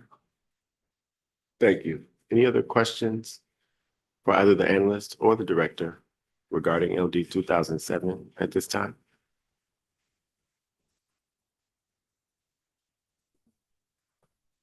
Director. If I may respond to that. Knowing that other states did cease and desist letters, I took a different direction. And back in June, I believe of 2024, I put out a letter of concern or a release, if you will. In fact, it's still on our website. And that was reaching out to the general public and informing them that these organizations are not legal and directing them to go to our website if they are going to gamble. There are licensees and they can certainly take or place wagers with licensees in our state. If they do not and they choose to use these and they so-called should have won something, they reaching out to us does nothing. We can't do anything because they're not a licensee. So basically, in that release, I said, if you do this, you do it on your own. And I think honestly, even though I've only had maybe a half a dozen to a dozen people reach out to me in regards to not just sweepstakes, but other entities where they thought they won something and they should receive something for their play.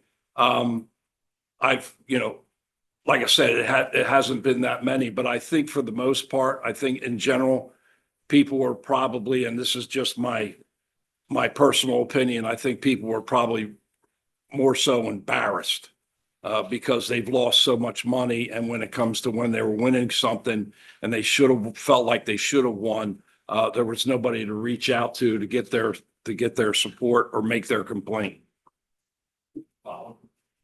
Representative proceed. Thank you, Mr. Chair. The analysts raised a technical issue regarding if a current licensee of a gambling activity, including charitable gaming, violates this provision, their license must be revoked. Do you think we would need to massage that language a little bit? My concern would be that some veteran who's running a charitable organization, gaming for the VFW, accidentally participates in this app. Would they be the one that would have their license revoked, or is it the operator of the game? Because all it says is just, if illegal gambling takes place. Well, the way I see that is if a casino or any one of our current licensees, whether it be an ADW or a sports wagering, or if anybody was able to do this type of activity and we found out, we could pull their license from sports wagering or whatever area they're currently licensed as. So they can't piggyback off of sweepstakes because they have a sports wagering license. And I'm just talking about as a player, not an operator. No, players, we don't go for it, no. Chair recognizes Representative Frost. Thank you, Mr. Chair. Thanks, Director. So I'm looking at these states here listed regarding prohibition, and I see that in several of them, it'll say over 30 platforms have exited the state, force more than 20 operators to leave the state. So I'm wondering, have you seen, I'm wondering where they go once they leave these states. So have we seen an uptick in Maine?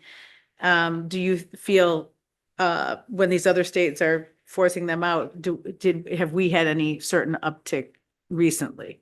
Well, those companies that left other states was as a result of litigation, and we haven't gone that far into this yet. Like I say, I've seen a lot of cease and desist letters.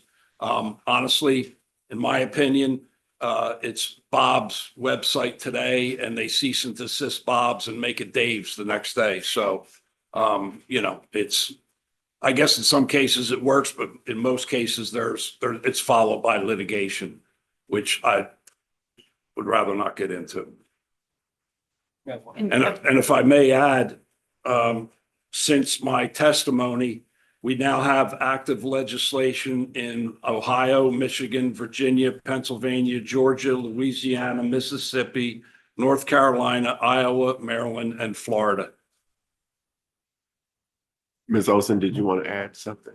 I just wanted to clarify, because I'm worried that my line wasn't as clear. The revocation of a license is if they're convicted of unlawful gambling or otherwise found to be in violation through the administrative process. So they would be going through a laid out procedure for that. So it's not just like you discovered it, but they would have to go through either the administrative process or actually be convicted of in order for the license to be. Otherwise, it's a civil violation to start with. Thank you, Ms. Olson. Representative Boyd. Thank you, Mr. Chair. I think final question, at least for the director, is some of the testimony said, you ban these apps and apps from China are what, is being left where we have no regulation. So I guess what would your response be to that, the Mainer, what difference does it make to a Mainer if they're playing an app that's built in Maine or the United States or China, if it's the same game and same effect? And do you know of like Google Play or the Apple Store taking a proactive stance on those and banning those types of apps that aren't US based or anything like that? Honestly, Representative, I think that would be the next step. That's really getting into the weeds of this. We'll have to do our best to research who continues to operate. Obviously, we'll start the cease and desist letters with the passing of this law. And beyond that, I'm almost positive it would require some type of litigation. Chair recognizes Representative Mallett. Thank you, Mr. Chair. Just real quick, Director, do you happen to know if those other states with legislation pending right now that you listed off, are those all initiatives to prohibit like this one, or to just regulate better and place guardrails, et cetera? Do you happen to know? They're all to ban them. Yes. Representative Chapman. So if I'm understanding you correctly, even if it's outlawed, it's still going to be here. And then the whole process, even after you litigate it, it'll just be a different company, but it'll still be here. And then eventually it'll be some illicit over international company that will have the market here and Maine illegally. So wouldn't it behoove us to rather maybe on the legal gambling side, say the sports betting wagering, having an opening page that says authorized by Maine Gambling Control Board or Gambling Control Unit, and then having an ad campaign that just says, if it doesn't say this, it's not ours, don't do it. Just a thought, just a thought. Yeah, we direct all of our organizations, all of our licensees daily to our website. We provide forms, applications, procedures, rulemaking, statutes and current rules. We provide a lot of information on our website. In fact, on our very homepage, right on the homepage at the bottom, it lists what licensees in which area there are, which operators you should wage with or place wagers with. So I hope that answers your question. I mean, you may proceed. So I'm 50 plus years old. I don't really gamble, but I've never been to your website, no offense. And I dare say I have a group of folks that I work with who do wholesale distribution, and they're big into the sports wagering. And I'm willing to bet they've never been to your website. So again, I think maybe on the, who is it, FanDuel that runs our sports wagering for the tribes here in Maine? Or right now- there's two of them? right now it's DraftKings and Caesars, yes. DraftKings and Caesars. So if you're in Maine and you go to DraftKings, immediately it pops up and says authorized by Maine Gambling Control Unit. And if it doesn't say that, then at least the consumer knows you haven't authorized it, or we haven't authorized it, and you're not regulating it. And therefore you go at your own peril. It kind of solves two issues at once. Well, we do regulate it. In fact, right now, if you go onto your phone and you pull up DraftKings, you'll probably see a nice little button there that says internet gaming. But when you hit that button, because you're in Maine, it won't allow you to go any further. So, we are looking at, obviously, there's a lot of statute, there's laws and rules relating to these licensees, and they're not going to jeopardize doing anything wrong in Maine, because if they do something wrong in Maine and we revoke or take away their license, it's a domino effect throughout the nation. Every other jurisdiction will stop, or will take their license from them. So it's not good business. I agree with you that if you're stepping outside your realm where you're regular.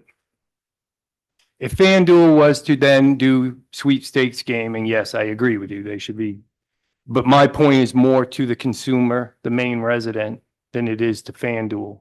So, I think the 50 people that work in wholesale distribution have never tried to push that button, or maybe they have, but they didn't understand the consequences of it not working. And if they had opened up their FanDuel page and again, it said, hey, State of Maine says this one's good. You know, just, yeah, anyway, yep, thanks. Thank you, Representative. Any other questions for the director while he's here? Senator Dusan. Is this gonna get me any closer to being able to cash out some of the $385 trillion I've won online?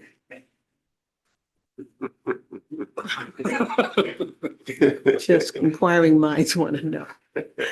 You're funny. So Senator, you're saying you have credits to continue to play? Is that what you're saying? Sure. Thank you, Director. Yes. Representative Boyer has requested that Derek Brinkman, who is with us on Zoom, answer a few of his questions regarding the legislation. Mr. Brinkman, please introduce yourself, who you represent, where you're from. Hello, this is Derek Brinkman. I am the Executive Product Advisor for VGW, a market leader in the social plus space. Thank you for being here today. Representative Boyer. Thank you, Mr. Chair. Could you explain the difference between what you guys do in gambling? Could you explain how this bill would affect your operations? Would you still continue to operate, but purely just no cash involved, so to speak? And then some of your colleagues' testimony talks about regulation instead of prohibition. Could you tell us what that looks like on your end? And if any other states are choosing to go that route versus prohibition? Thank you. Sure.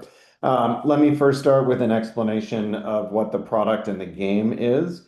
So we run a few different Social Plus casinos. They are Chumba, Lucky Land. Those are the two primary ones. So they have the same business model. This is a business model that's been around since 2009 when the first social casino products launched. Effectively, it's a video game with an energy mechanic.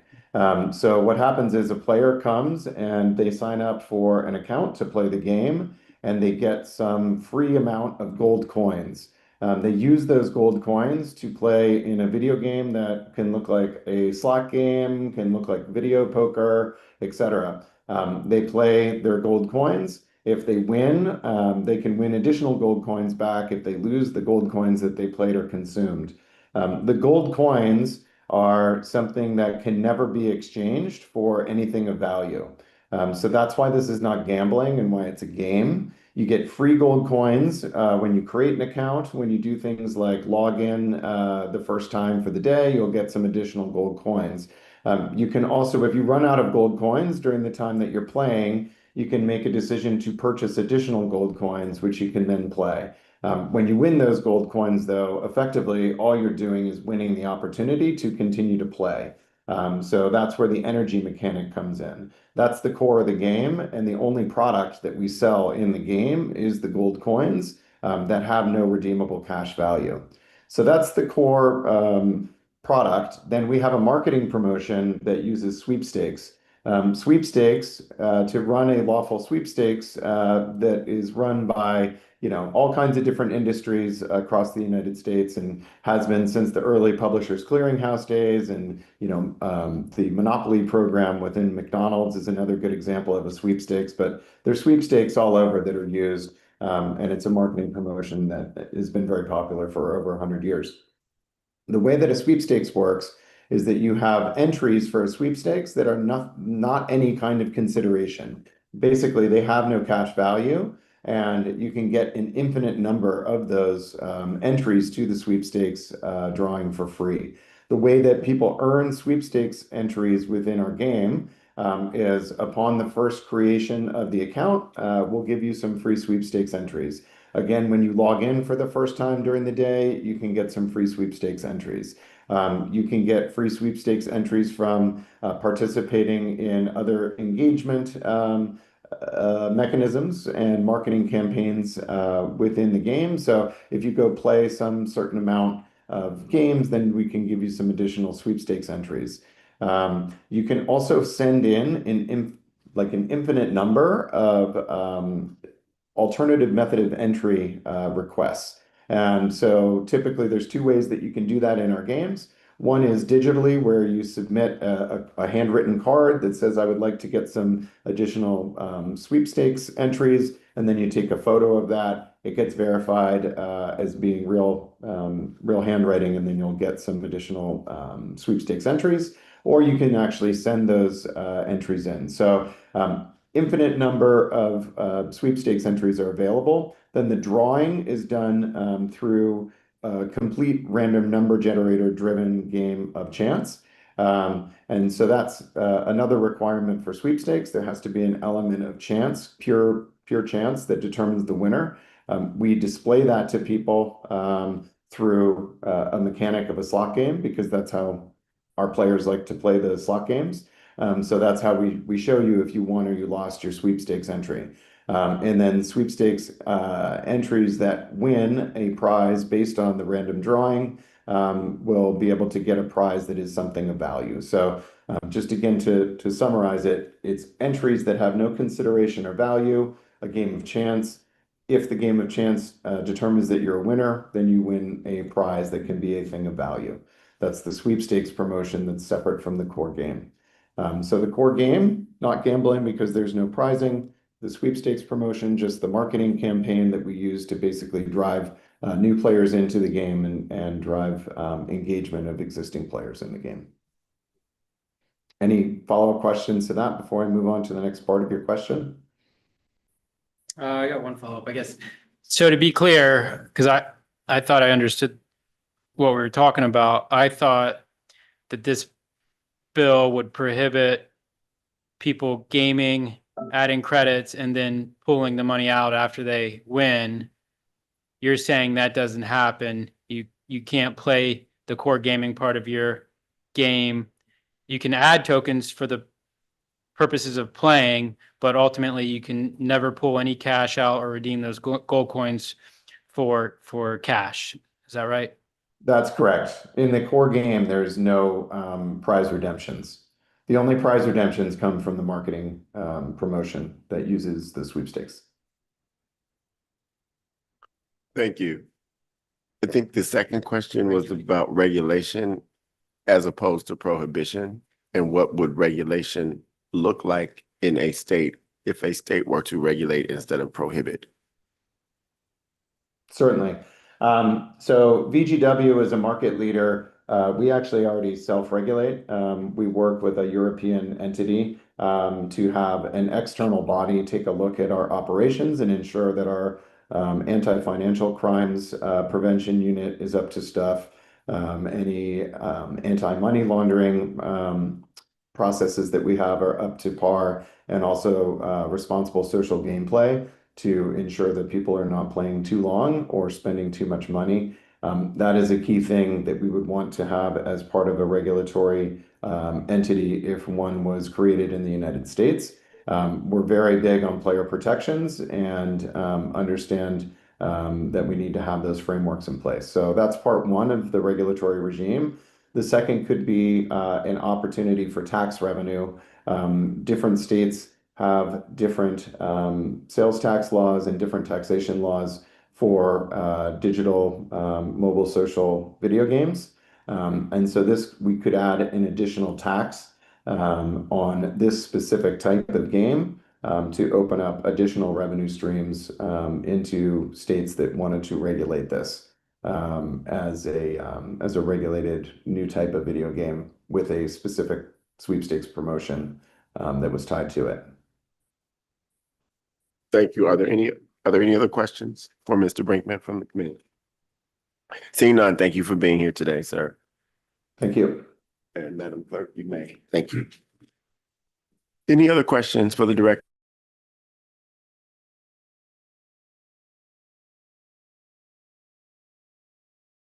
After this bill before we move on to our next two. So my question is, what is the will of the committee regarding LD 2007?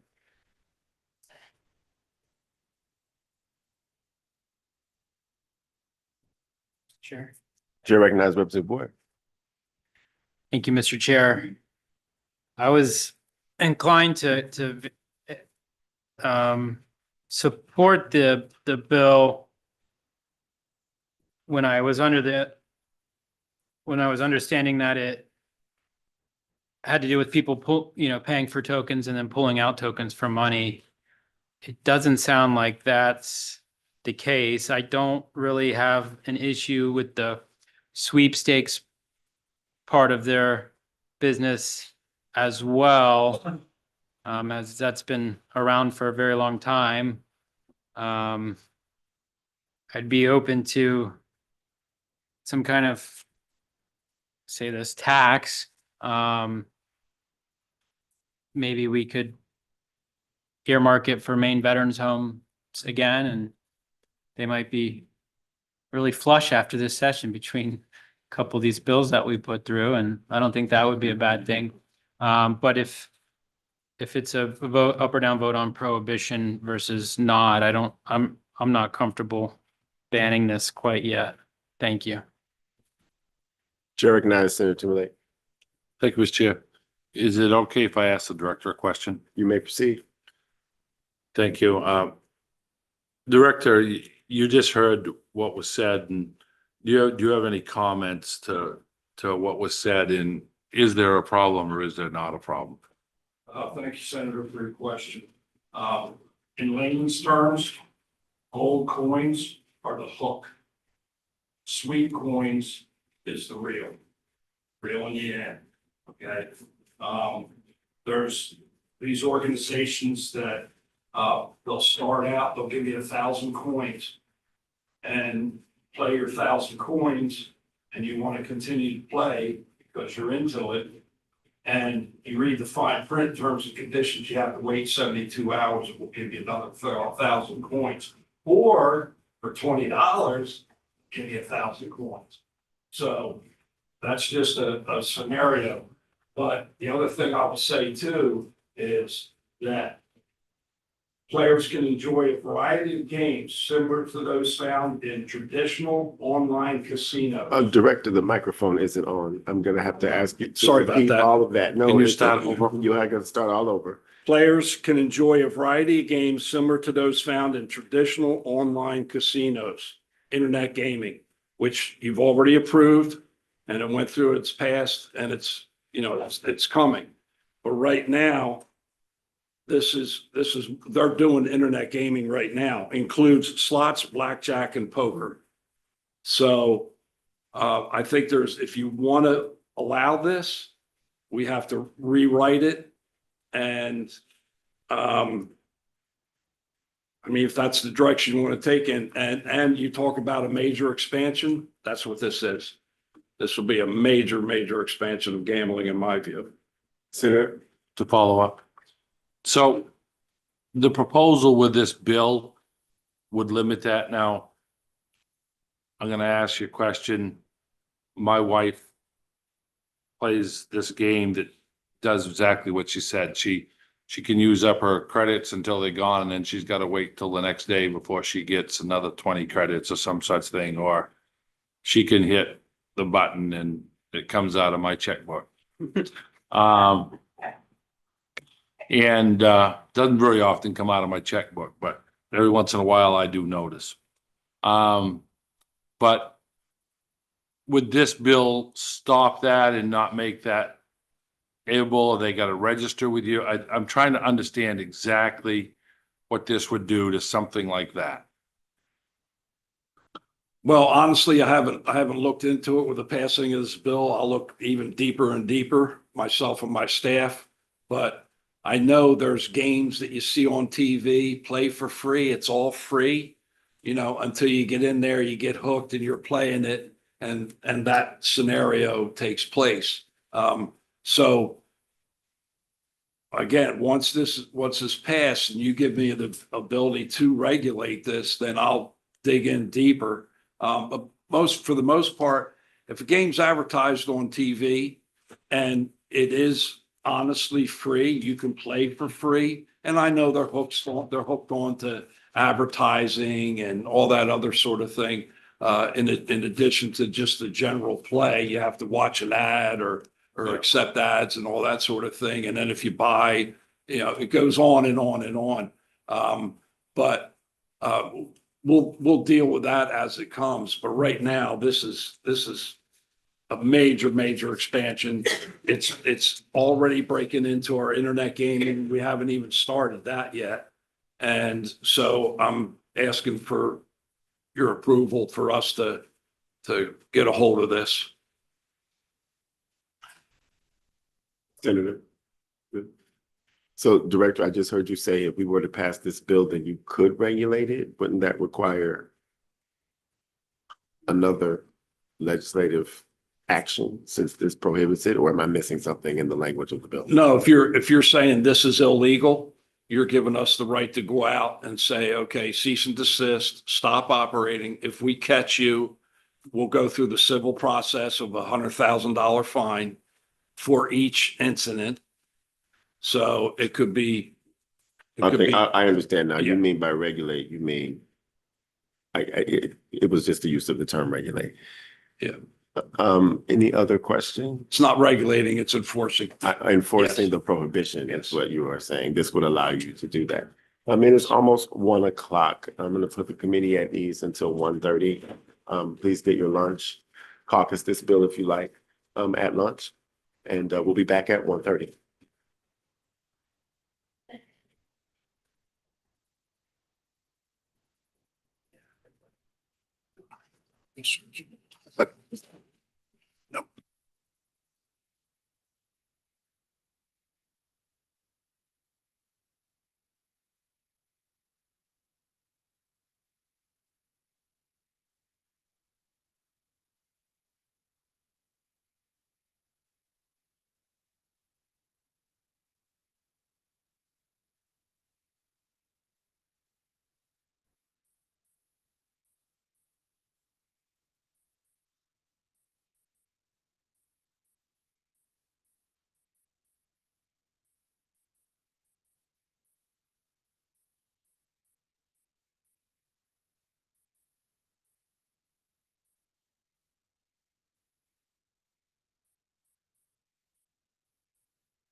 Oh, hey. 1, 2.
The committee will be in order. Computer's gonna fall. Fingers crossed. Maybe Welcome we'll get back a new one. to the Joint Standing Committee on Veterans and Legal Affairs. We are in a work session. The committee will be in order. We're in a work session on LD 2007. What is the will of the committee on this legislation? Chair recognizes Representative Sopika. I'll make a motion of ought to pass. It's been moved by Representative Topeka ought to pass. It's been seconded by Representative Mallon. Is there any discussion of the motion? Chair recognizes Representative Mallon. Thank you. Just very quick. I've heard very well argued points of view on both sides of this bill. But I think the nature of these sites and what they're doing and how, in my opinion, and this is no reflection of the lobbyists, but how predatory I think these sites can be. I think following the lead of the other states and pursuing this prohibition for now, and if the industry wanted to come back with a more tightly regulated package that could be workable in the future, I'm willing to listen to that. But right now, I think we need to pass this bill as it is and reset what this industry is doing. Thank you, Representative. Any other thoughts on the motion ought to pass? Is the committee ready for the question? Madam Clerk, please call it there.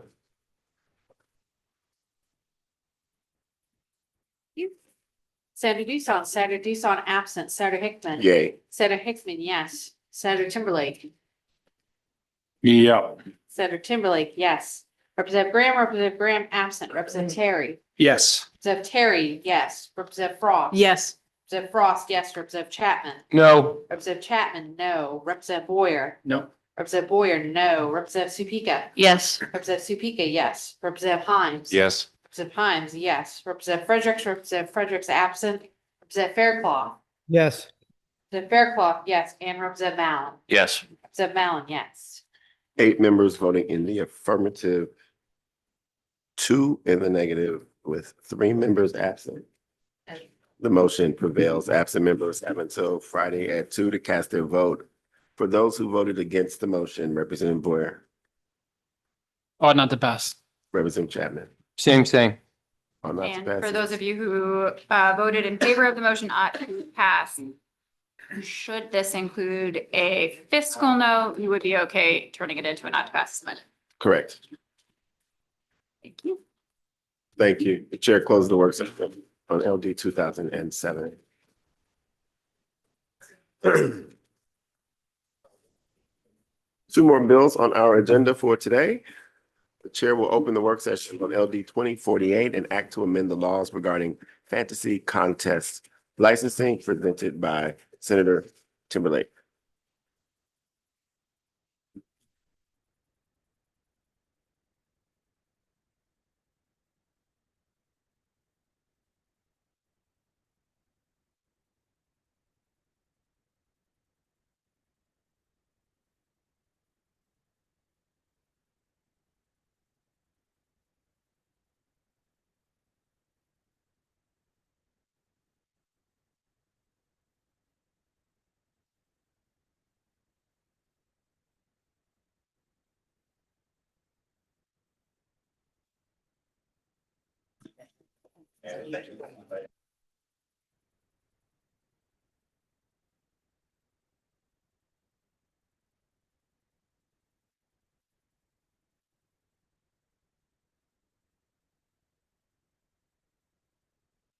Ms. Olson, whenever you are ready.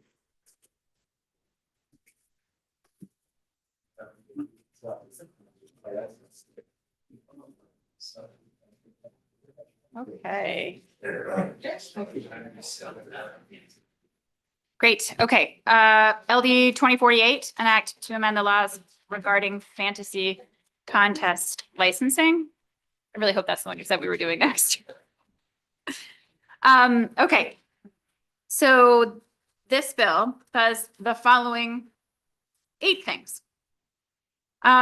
First, an application for a license to operate fantasy contests submitted by a person or a fantasy contest operator to the director must include consent to permit the director of the gambling control unit to conduct a criminal history record check and disclosure of each person who has control over the applicant.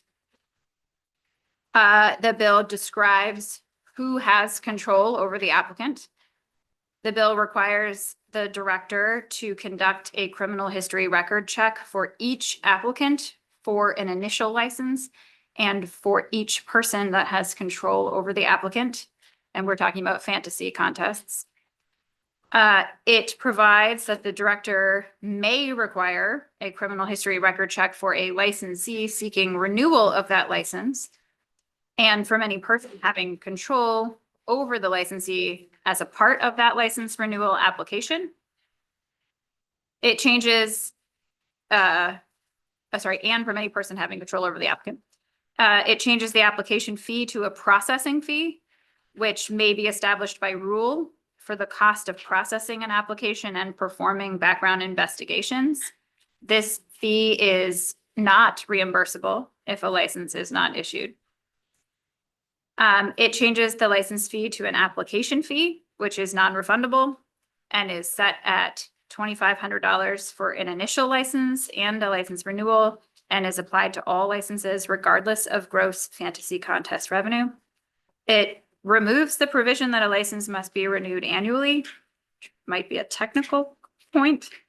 It establishes a fee for an occupational license at $250 for both an initial license and a renewal, which must be done annually.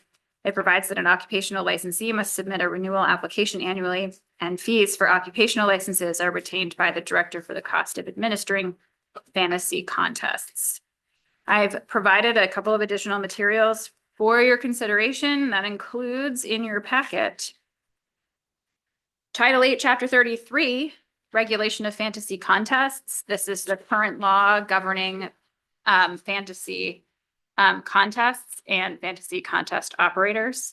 And on page 3, which is where most of the amendments, the changes in the bill are, I have annotated that section. So most of these changes are in Section 1103, which is licensed to conduct fantasy contests, and specifically in subsection 3, content of application. And I've noted where they've added where the bill adds new language. You'll have to look at the bill for that new language, but you can see where it would fit into the context. So that is in your packet. In addition to that, I have also provided the language from the sports wagering law. So that's Title 8, Chapter 35, Section 1204. And the reason that I have included that is because the language is that is in the bill is modeled on this provision, which is subsection 3 of 1204. Although also persons that have control as well. So you can see the language here. And I've also included for you from the sports wagering law and the language around an occupational license. And I'm going to tell you why I've done this. It's because the fantasy contest, the bill before you introduces occupational license without telling us what that is or who is required to get it. Occupational license is a type of license that exists in the sports wagering law. They have the operators, they have managers, they have occupational license. This doesn't exist in the fantasy provisions. Currently, they license a person or a fantasy contest operator, which is a defined term, and no one else. So I think we need to address this provision. And so I've given you an example of what that is. But in sports wagering, an occupational license is issued to a person who is to be employed by a facility sports wagering licensee or mobile sports wagering licensee to operate sports wagering when the employee performs duties in furtherance of or associated with the operation of sports wagering. So that's what that is there. And I've also provided Title 16, Section 703, which gives us the definition of criminal history record information, which is referenced in the bill regarding a criminal history reference check. So that is those are some of the things in your packet. And then there are more. I just didn't cite them in the bill analysis. I've also given you the section, 2 sections of rule for reference, license fee and renewal for fantasy contest operator, chapter 36, as well as licensee records, annual reporting and auditing, which is chapter 41. And then some information about the applications that are currently exist. And then the last 3 pages, is the revenue, reported since the beginning of fantasy, in 2020.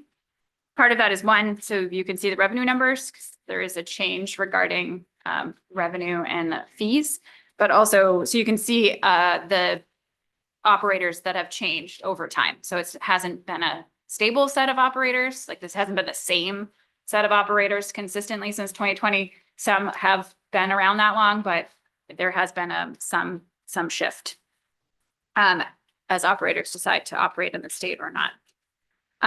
Currently, according to the website, a place I do go quite often, the Gambling Control Unit's website, my job, there's a list of 5 entities that are currently licensed to conduct fantasy sports in the state.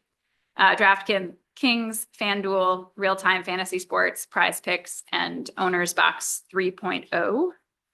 Ms. Olson, can you please repeat that? Yes, there are 5, according to the Gambling Control Unit's website, currently there are 5 entities licensed to conduct fantasy sports in the state. This came directly from the webpage: DraftKings, FanDuel, Real Time Fantasy Sports, Prize Picks, and Owners Box. That's right here, right, where it says calendar 20. I'm actually reading, so this is, I don't know when they update the website. That is fiscal year 25's report of revenue. The current list of licensees might actually be different because you could get licensed. You could have been licensed in this current fiscal year more recently, or no longer be licensed as well. So I didn't compare the fiscal year 25. Yeah, totally matches up. Okay. So Same exact number. Okay. Same exact one to do it. great. Then yes.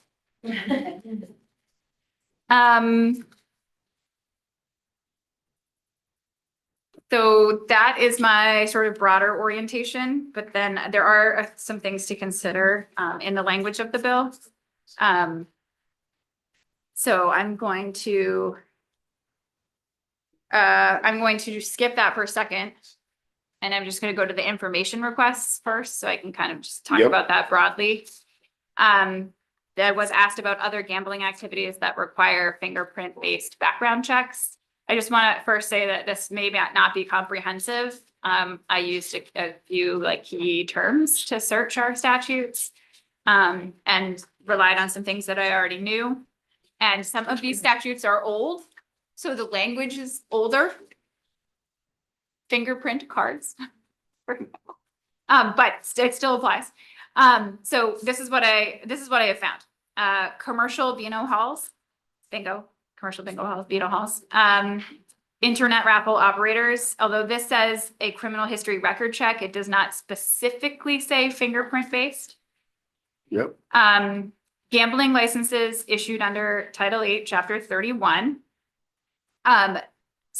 Of that, Section 105 gives the authority to the Gambling Control Board to take fingerprints and do this type of fingerprint background check, but it's not explicit to each license.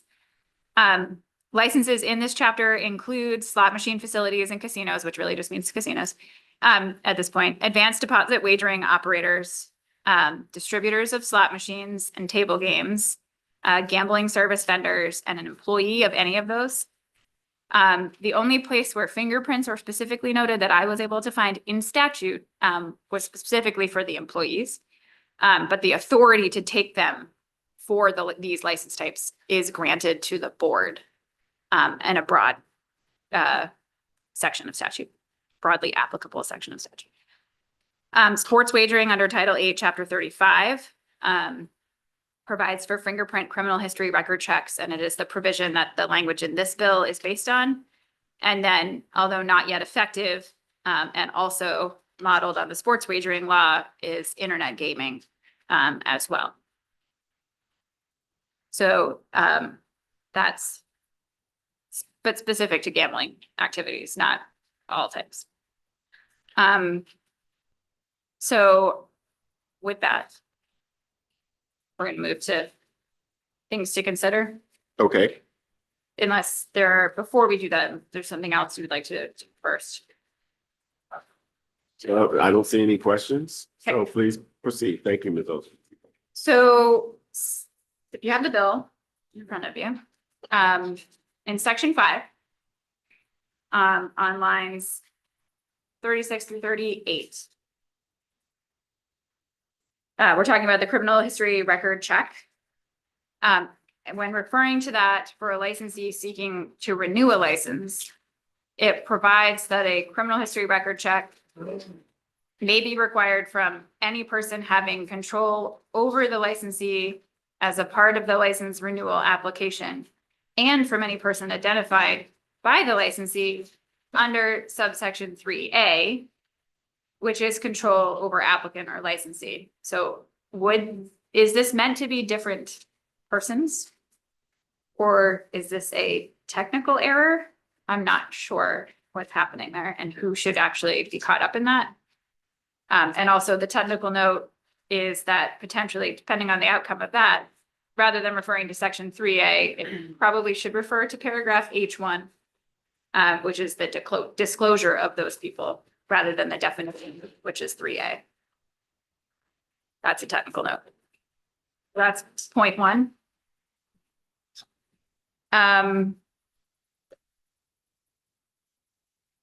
2, the application fee. This is at the bottom of page 2. Section 6 goes on to the next page. So an application fee is now becoming a processing fee. This fee is now going to be established by rule rather than be limited to the projected cost of processing the application and performing any background investigations. Despite the removal of that language, the bill on the next page, you'll see still proposes adding language that says if the actual cost exceeds the projected cost, an additional fee may be charged to meet the actual cost. It's unclear to me why this provision is being changed to being established by rule rather than being based upon projected cost. When it appears the action itself isn't changing. And generally speaking, when establishing fees in statute, if there's no additional guidance on a threshold, so may not exceed or between X and Y, those are usually major substantive rules. Which is why in statute, when establishing fees, wanting to leave that to discretion, the legislature does provide some guidelines around usually a threshold amount. Chair recognizes Representative Frost. Thank you, Mr. Chair. I was just wondering if we could ask Director Champion to come up and explain that to us. Director Champion, can you please come up? Chair recognizes Senator Timberlake with a question. Thank you, Mr. Chair. And while Director Champion is there, I was giving an amendment that would like to see, and they said that you was okay with it, and I'd like to have your comment on that at the same time. I think everybody got a copy of it around the table. Senator Timberlake, I don't have a copy of it, but I first want to let Ms. Olson get through her issues. Yeah, well, I think it addresses her issue. This amendment addresses that, so. That is probably Maybe true, kind of, sort but I of. just want to first get through what's. No problem. Thank you. I guess. Trying to go home, that's all. Mr. Home. Director, can you please speak to the application fee, processing fees language that Ms. Olson has spoken of, where we have no threshold, no guidelines in statutes, would be major substantive rules. And Representative Frost, did you have a specific question other than a general one that you would like to ask? The general one. Yeah.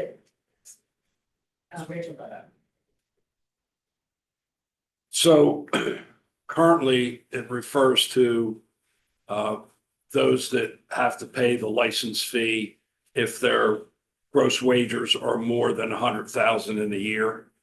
And as I maybe testified prior to this, that irregardless of whether they have 100,000 more or less, there's still staff time allocated for the processing of applications and that sort of thing.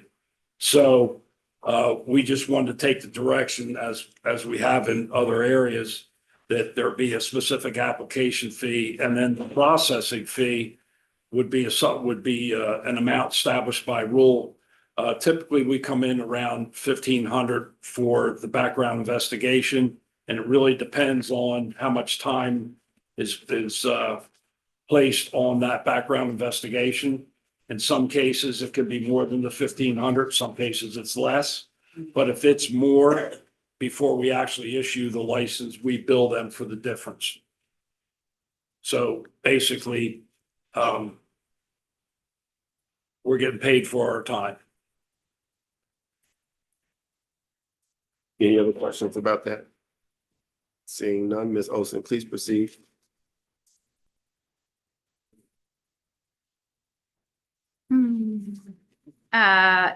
So relatedly, section 7 of the bill on page 3. The proposal is this is in addition to the processing fee, formerly an application fee. As I mentioned above, the bill proposes changing the license fee to an application fee. This would be different from a processing fee. This is non-refundable in the event a license is not issued or renewed. This is the section that is also removing. So currently, if you have less than $100,000 in gross revenue, you don't have to pay a license fee. You still have to apply. You still would have been subject to the application fee, I believe. But you wouldn't have had to pay the license fee. That is now being removed. So doesn't matter what your revenue is, under or over $100,000, you're going to pay a processing fee established by rule, and then an application fee, which is non-refundable. That application fee is to apply for your license. And anybody who wants that license has to pay it, and it's $2,500. I noted this before. This bill removes the language that says that the license must be renewed annually on page 3, line 12. Should that be removed, or should that remain? Are you proposing to change the term of the license? My understanding from the conversation was no, but. No, I think we deleted it from there because in other areas it talks about the occupational license for an initial license and the renewed license. And then in the application fee, prior to that, the non-refundable application fee for an initial license and a license renewal. So it already identifies it without having to have that sentence in there. But if you feel more comfortable, we can leave it in. Okay. Part of this, maybe I should have done this in reverse. It feels like the real questions have to do with occupational licensing and how that fits into the rest of the licensing structure. Yeah, proposed here. Is this new? Yeah. Are occupational licenses yes. new to this section of law? Yes, Because I tend to think of them as they're in other parts of the law. they are in other parts of the law. So this is why I'm trying. Yeah. Well, we're mostly spending time listening and trying to understand here. So it seems like this might be where is the root of confusion, at least for me as your analyst. The bill establishes in section 8 an occupational license for fantasy sports. this is an entirely new license. It doesn't say what the occupational license is. So what is it? Who is required to obtain it? What information is required to be collected or may be collected as a part of an application for an occupational license? And how is an occupational license different from a license to operate fantasy contests? And I'll just, one of the main reasons I've provided you the entire statute is so like everything in the current fantasy statute is about issuing a license to a fantasy contest operator, which is defined as a person that offers a platform for the playing of fantasy contests and that administers a fantasy contest for which a prize of value is awarded. Although interestingly, you can award a license, you can issue a license to a person or a fantasy contest operator. So all of the guardrails here about license required, application, content of application, this all applies to a fantasy, like to a person who is going to operate fantasy contests. Doesn't apply to this new occupational license. But it's not obvious that it would apply to that. So without further defining what an occupational license is and who should get it and what information I would need to give. And I think in the context of the proposal, how does that fit in with the operator and those people who have control over the operator? Because I think that's the root of the question before us is how are all those pieces fit together? So thank you. I have a direct question for you, Director. Sure. I'm looking at these revenues. I'm looking at, there were never that many operators to begin with. Now we're down to 5. 2 of them are making gross revenue in excess of $1.5 million, and the other 3, one's in the negative, the other 2 are, one's negligible, $2,000. The other 206,000, which is more than negligible, could fund some things in the legislature. So I've got 5 operators, not really making all that much money. This law has been on the books as is since 2020. What's the need for all this extra regulation for this amount of activity? So up to this point, we've never had the ability to actually look at who's operating, not the operator, but the employees within that operation, from key executives down to the person pushing the buttons and making the wagers available and all that sort of thing. It was great that that you were supplied with currently what we have, and we only use requests to release information. That's the application. That's the extent of it. So when they authorize it, the release for information, then we have to send these out to other jurisdictions where they were licensed in, or we can hopefully do some type of a background check. But obviously with these applications, we basically get their name and that's it. So without the ability to have a full-fledged application with name, addresses, prior jobs, criminal history, all that sort of thing, we can't really get an all-encompassing background investigation on the people that actually operate or the employees. And so that was the rationale or the reason for this, because in any other area that we regulate, we have a full application that could be anywhere between 30 pages and 66 pages. So, but without that information, it's really hard, because then we're asking for, date of birth, social security numbers, all those things that would be a part of the application. So that's the need for a background check. Correct. What's the need for a new occupational license? Well, that's it. The occupational license is the individuals within the organization. As Rachel said. But we don't use that term anywhere else that you regulate. So my question is, what other licenses in other gaming statutes that you regulate?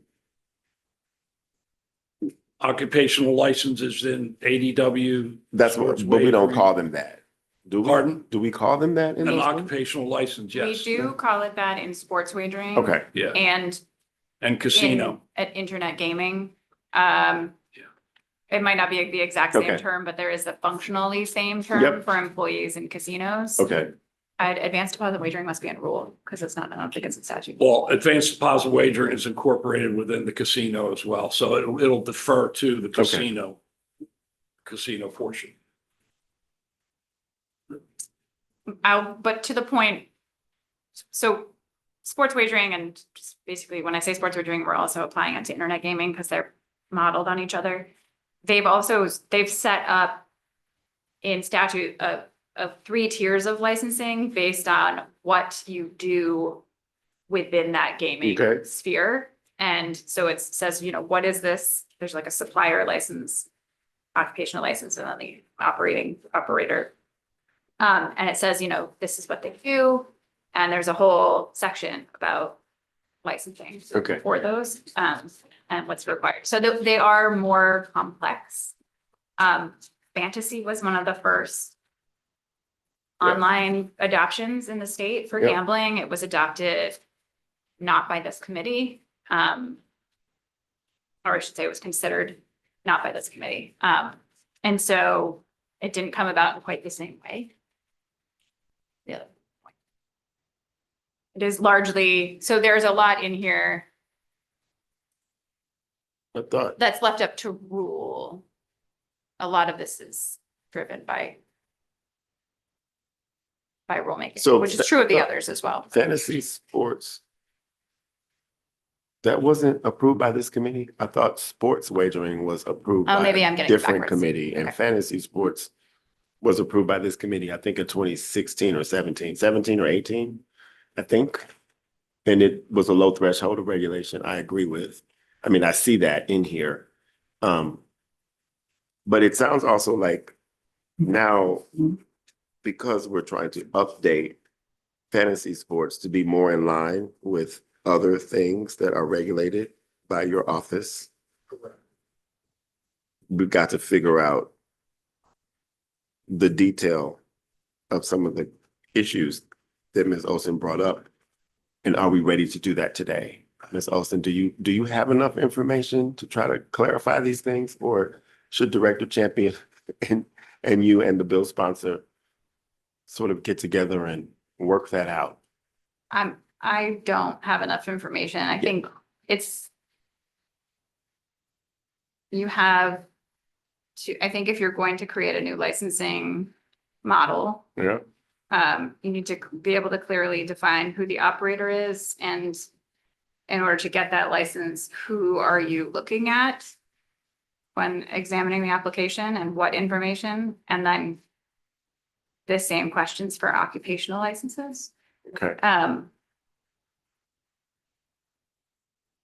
And clearly defining who those people are. And I think there are a lot of questions that would come up as a part of that process. Okay. Just about, what is sort of an appropriate scope, Given- fees, amounts. Given that I know how Ms. Olson works, Director, I guess my question is, do we need to do this session, or can you bring this back in a future session with all of these questions answered? Because it appears that as simple as this bill is, we always go down rabbit holes with gaming. And it looks like this one has plenty in it. And I'm just wondering, if you'd like more time to do this session, I would recommend a conversation with the analyst and the bill sponsor about how to draft this to make it work. Well, I thought I crossed all the Ts and dotted all the Is. In 3A, it talks about control over the applicant. And with Rachel just mentioning 3-tier, you have the operator, you have the control of the applicant, which we use what we call a personal history disclosure application. And then you have the occupational license. The one addition that Senator Timberlake just brought up was to identify to qualify for an occupational license. I think the presentation that I was given as far as this license in regards to exercising authority over the decision-making of the licensee in fact, is the person with control over the applicant. So I don't know that amendment would be appropriate under occupational fees, but would be more appropriate maybe under control over applicant to further define who that person is. And then I would only ask that it also, in addition to, also has or as requested by the director. Because a lot of times when we get an application in, there's all kinds of different titles. Not every business uses the same title. So when somebody submits a title, we ask for a job description. And from that job description, we can analyze whether or not that person should be licensed. But that would be somebody that would have control over the applicant or the day-to-day operations. Senator Timberlake. Thank you, Mr. Chair. I just want to make it clear, I'm not married to this amendment or anything here. I'm just throwing it out there because it was given to me this morning, and it was said that the director, they thought was in favor of it or some such thing. So that's why it's here to clarify something, but I'm not married to anything here at the moment. I'm just listening and willing to go wherever the committee wants to go. Thank you, Senator. Ms. Olson is reading it with a perplexed look on her face. And so Well- my question is, does this clarify anything? This amendment that I'm not sure we all have, but it's okay. That I was provided a copy of in the hallway from the representative of DraftKings, which Senator Timberlake is referring to. It includes a provision that says to qualify for an occupational license, a person must have the ability to direct or control the operations of the licensee or to exercise authority over the decision-making of the licensee. So in the few moments I've had to look at it, it appears that an occupational license is supposed to be issued to the person who has been disclosed in the application as having control over the applicant. I would question why we're calling that an occupational license, but because occupational license means something else in our other statutes for gambling. And I will say though that if you went to the only part of the bill analysis I didn't talk about were proposed amendments, and those were mostly clarifying questions put forward by DraftKings, and one of them was to clarify that fantasy contest operators needed only submit one license application. They, I think, felt that, and I couldn't figure out why they felt that they would need to submit multiple license applications. But it feels now seeing this, because they I think understood occupational license to apply to those individuals. So I think there are some questions that need to be resolved before the committee can move forward in determining who has to be issued a license, and to really clearly say who's getting that license, what is the license for, why do they need the license, and what authority the gambling control unit has, what information they can get as a part of the application process. So I just think that this needs to be ironed out. And I'm not saying that's not doable in the session by any means.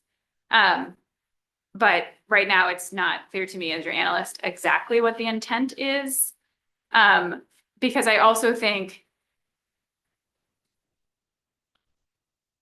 we do in other sections of law outside of gambling, there's often a check on individuals who have ownership of a certain amount, direct or indirect. But in those cases, those people who are being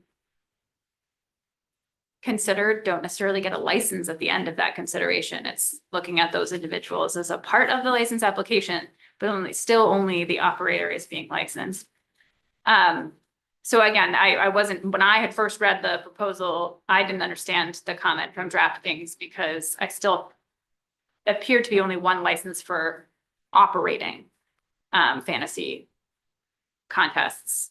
And then I wasn't clear what the occupational license was for, so. Thank you. Senator Timberlake. Before I make a motion to table my own bill, I'd like to ask the director. Oh, okay, so director, because this is a department bill and you guys put it in, and so I don't know if it's something you have to have now to continue DraftKings or anything else or whatever, is this something we feel we have to do now, or can it wait till next session? I want an honest answer to that. And if it's something we have to, then I'll sit down and work with you and Miss Olson and try to convince the committee chair. He's hard to get along with sometimes, but I'll work with him and see if we can't work something out. But I just need to know where we have to be or where you think we have to be. We've been operating right now with just the use of request for release information since 2017. This would just bring it to make it consistent with the other areas that we license. There's the operator, and specifically in 3A where it talks about control over the applicant or licensee. Key personnel of the applicant or licensee, including executives, employees, agents, having the power to exercise significant influence over decisions. That's different than an occupational license. An occupational license is the person that turns the lights on, that takes the wagers, that does the IT technology stuff, because this is fantasy. The one that establishes what the wagers are, that sort of thing. But then there's the executives, the CEOs, the general managers, the people that have direct oversight over the occupational employee. So if that makes better sense of it, but that's the way it is no matter where. Casino operators have a casino operator license. They have the key people, the directors, CEOs, general managers, owners, shareholders, board of directors, all get vetted. And then there's the occupational employee that's the one that's out there dealing the game or paying out the jackpot, that sort of thing. So if that helps explain it a little bit more, but to answer your question, do I need this yesterday? No, I do not. Okay. We can continue to operate and, I'll come back with something a little bit more plain language, if you will. But just to give you a little bit of a background, that's the way it currently is operated. Sports wagering, ADW, casino, everywhere else that we operate. It's just, we don't have the ability without an application. So, Mr. Chair, I'd ask a question of the chair then. I'm willing to table it, or if there's, if I was on the Senate floor, I'd go for an indefinite postponement and chuck it over my shoulder. But I don't know where we want to go, or I can put a motion out of ought not to pass and we just kill it today and it goes away. What do you want to do? Ms. Olson. I don't think you have to swing to either extreme if you don't want to. I appreciate that. I'm just looking at the number of people who operate in the state of Maine under this law. And this is a lot of work for that. And there's not a lot of money. And so unless the director is telling me right now that he sees a really big problem that has to be fixed yesterday, Yeah. I see no reason for this bill. Yeah, I'm in the same boat. So So your motion is, which one do you want? which one you giving me? Ought not to pass. It's been moved on not to pass. Is there a second? It's been moved on not to pass by Senator Timberlake. It's been seconded by Representative Chapman. Is there any discussion of the motion? Committee ready? Chair recognizes Representative Speaker. That was really difficult for everybody to do, but I'm really glad that we got through it. I'll say I don't move stuff along. So I'm taking my cues from the committee. Is the committee ready for the question? Madam Clerk, please call the roll. Yeah.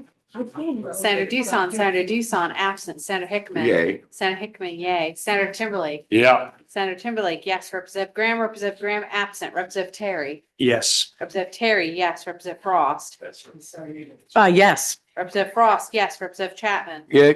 Representative Chapman, yes. Representative Boyer. Yeah. Representative Boyer, yes. Representative Supika. Yes. Representative Supika, yes. Representative Hines. Yes. Representative Hines, yes. Representative Fredericks. Yes. Representative Fredericks, yes. Representative Fairclough. Yes. Representative Fairclough, yes. Representative Mallon. Yes. Representative Mallon, yes. So 11 people voting in the affirmative, 2 absent, the motion prevails, absent people. So Friday, if they wish to cast their vote in absentia. The chair closes the work session on LD 2048. And so, thank you. Thank you, Director. We'll come back, try again another day on equalizing the regulations and all of the things that you oversee, sir, but the committee decided not to take this up. And with that, we have one more bill to do today. And the chair will now open the work session on an act to protect consumers by prohibiting the use of credit cards in sports wagering, presented by our own Representative Mallard. And we'll allow Ms. Olson to, you don't have to go anywhere, Director, because, we'll probably have questions for you as well. But I hear that there are amendments to this and other things of that nature. So we'll get those distributed and we'll go from there.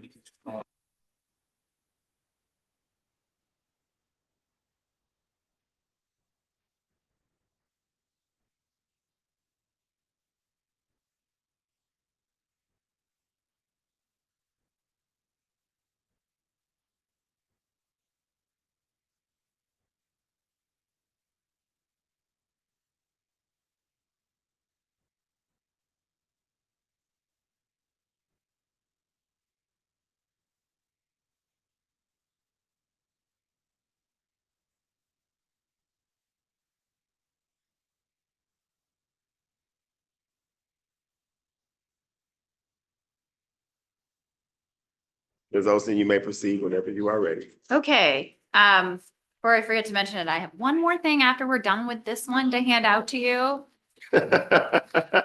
Okay. It'll be brief. But I don't want to forget. Okay, LD 2080, an act to protect consumers by prohibiting the use of credit cards in sports wagering. This bill specifies the methods of payment that may be used to make a sports wager, including both mobile and facility-based sports wagers, and prohibits the use of a credit card to pay for a sports wager. The approved methods of payment for wagers as provided in the bill are: 1, online and mobile payment systems that support online money transfers, debit cards, digital wallets, when the provider of the digital wallet provides assurance that a credit card has not been used to deposit funds into the digital wallet, prepaid cards not purchased with credit cards, bank wires, cash, and any other method approved by the director. The bill provides a definition of digital wallet to mean any digital or electronic technology that stores a person's financial information and allows the person to purchase goods and services. I have provided to you in the packet on white the section 1203 of chapter 35 in title 8. These are the powers and duties of the director as it relates to sports wagering. And in particular, it is subsection 2 rules that are being amended in the bill to prohibit credit cards. And then I have also given you in your packet chapter 60 of the rules for sports wagering. The chapter 60 is specific to sports wagering accounts. So you could, we'd have the reference material about the current rules regarding payments and wagers. And then, yeah, also in the packet, and that's why it's so large, I just figure out, should I give you the whole thing or the part thing? This is Public Law 538. Formerly LD 1164. This is the act that is establishing internet gaming, which will take effect when the legislature adjourns on the effective date of legislation from this session. And that is included because the sponsor had proposed at the time of the public hearing to include the provisions that are in the bill related to sports wagering to internet gaming, because they're both forms of gambling conducted using online or mobile applications. But at the time of cloture, the status of that bill wasn't known. I do have a couple of things of additional information. We'll talk about the proposed amendment, and then I also have information request material as well. We heard most of this during the public hearing, but effective August 25th of 2025. DraftKings, I believe, is the largest or one of the largest operators of sports wagering nationally and here in Maine. But they ceased accepting credit cards in the United States as a payment method for sports books or casino. DraftKings indicated that the change was intended to help customers avoid cash advanced fees and higher interest rates often associated with this payment method and otherwise improve the deposit experience. Additionally, in my further research, I discovered that many banks and credit card issuers block transactions that are associated with gambling applications and gambling websites. Additionally, some credit cards will consider a transaction associated with a gambling application or website as a cash advance, which is subject to higher fees and different rules. For those of you that have a credit card, you're probably familiar with some of that. And then there is again, with the expansion of sports wagering nationwide, as well as to a lesser extent, internet gaming, there has been an increased interest in the states in prohibiting the use of credit cards in these types of online gaming. But there are other guardrails that are considered, sometimes in lieu of prohibiting credit cards, but more often than not as packages to establish guardrails. But these could be things like deposit limits, time limits, wager limits, employee training, codes of conduct, responsible gaming plans, increased self-exclusion programs, marketing and advertising restrictions and requirements, and other increased requirements around education and funding for problem gaming resources. Every state tackles this in slightly different ways, but there are some broad consistencies across the states that authorize this type of gaming. Prohibiting the use of credit cards is a rising method for this, but is, again, as I said, not the only one. In almost every instance, there is a prohibition on the extension of house credit, which is different than a credit card. And reminding ourselves that credit cards are not your money. That's money lent to you as a line of credit from that financial institution. So there are sort of different ways of establishing that. And we can take a look because I have in the additional information, information about states that have prohibited credit cards. And I noted that and the amendment addresses this, but the internet gaming provisions in Chapter 39, which are not yet effective, are modeled on the sports wagering law. They're nearly identical to it. And it may be appropriate to include any changes in sports wagering to internet gaming.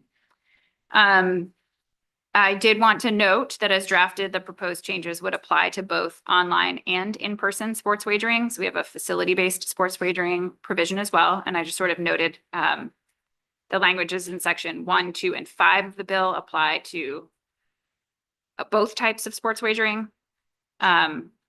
Section 4 of the bill is specific to online or mobile gaming, and section 3 is specific to in-person. In-person facility wagering can mean wagering at a terminal in that facility, whether that's a casino, off-track betting facility, or, am I forgetting? My brain has run out of steam a little bit there. And then I also wanted to, I brought the book today so I could reference it if I needed.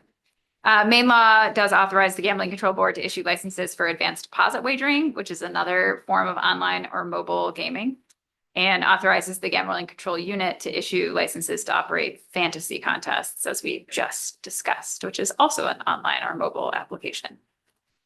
How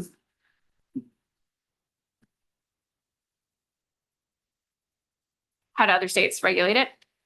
So I have, again, our amazing researcher, Kristen Braun, pulled this information for us.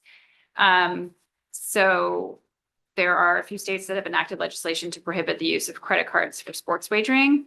at least 7 at the time that this was compiled had enacted legislation that either explicitly or implicitly banned credit cards for sports wagering. And if applicable, included state laws regulating or banning credit cards from other gaming. And there's a list of state lotteries that prohibit using a credit card as well to purchase lottery tickets. So Illinois, Iowa, Massachusetts, New Hampshire, Rhode Island, Tennessee, and Vermont. And again, these have to be states that authorize sports wagering. And in the case of Rhode Island, also iGaming, internet gaming. And you can see there's sort of different approaches to how it's prohibited. And that's probably based a little bit on who drafted the language, but also what the underlying statute looks like. And I'll just note, for example, Rhode Island's is a little more financially specific. It says, funded by debits from an approved debit instrument, transfer from another account controlled by the player via ACH or another mechanism designed to facilitate electronic commerce transactions. So that's a little more financially specific financial terminology, whereas, Illinois, for example, does not allow the use of credit cards to fund a sports wagering account. And I'll note too that some of these are statutory provisions and others are in rule. And then because we sort of had this question about other places that don't allow credit cards. So there are some states that still prohibit the use of a credit card to purchase a lottery ticket. If you've lived in Maine long enough, you'll know that that used to be true here. I don't remember exactly how long ago that was changed, but within my lifetime, I believe. You are saying something, Ms. Olson. Well, I don't. So you're I'm pretty saying sure that, that's like true. right now, But in it's some not states. prohibited in Maine to purchase a No. lottery ticket with Well, a credit not that card, I'm but aware you of. believe it used to be. What's that? I believe it did. I didn't double check that. I believe it used to be different, but we've also, the lottery's changed a lot in general. I can't buy a lottery ticket at my service desk at my local grocery store anymore, so I have to go to the machine, but I think that's their decision. That's their decision, their policy. It's not a lottery policy. But what that means is I'm using the machine from the Maine State Lottery and that has rules. Correct. We're off topic. So Go back. There are a couple of other places in statute, but I didn't find a lot of examples of where credit cards are prohibited. So. just to remind, if I may, because I did, I went down a rabbit hole in my reading. Sorry. Where does Maine prohibit the use of credit cards in wagering right now? Is that in here? Wagering. I said wagering generally, Yes. explicitly prohibit. I have this written down, so I was looking for my paper. We explicitly prohibit it in internet raffles and Yep. I remember that conversation. You got it, Director? so in statute is what I was gonna rely on, but I think you have. This is all statute. Okay, you have all statutes. You cannot use them in a slot machine. Okay. Director Internet, Champion's like literally holding a paper that has it, so I'm gonna defer to him to answer that question and while Director. I locate my paper. Yeah, so in subchapter 3, slot machine operations, this is all in statute, credit prohibited. The age limit on slot machine and table game use, access by minors, credit prohibited. That's section 1031. A slot machine operator or casino operator may not allow the use of a credit card or debit card by a person to play a slot machine or table game. okay, Now, I did further look into it. And I knew the answer before I looked, but I just wanted to confirm, because I haven't been in the industry for 20 years now. But they also, the casinos have ATMs located off their casino floor, whereby you can go to the ATM and actually use a credit card to get funds out of there. But you can't use the credit card in the slot machine itself. Advanced deposit wagering, there's no prohibition of the use of credit cards to establish or deposit funds for the use through the use of a credit card. And charitable, something of value, the definition means any money or property, any token, object, or article exchanged for money, property, amusement, or entertainment, or any form of credit or promise directly or indirectly contemplating transfer of money.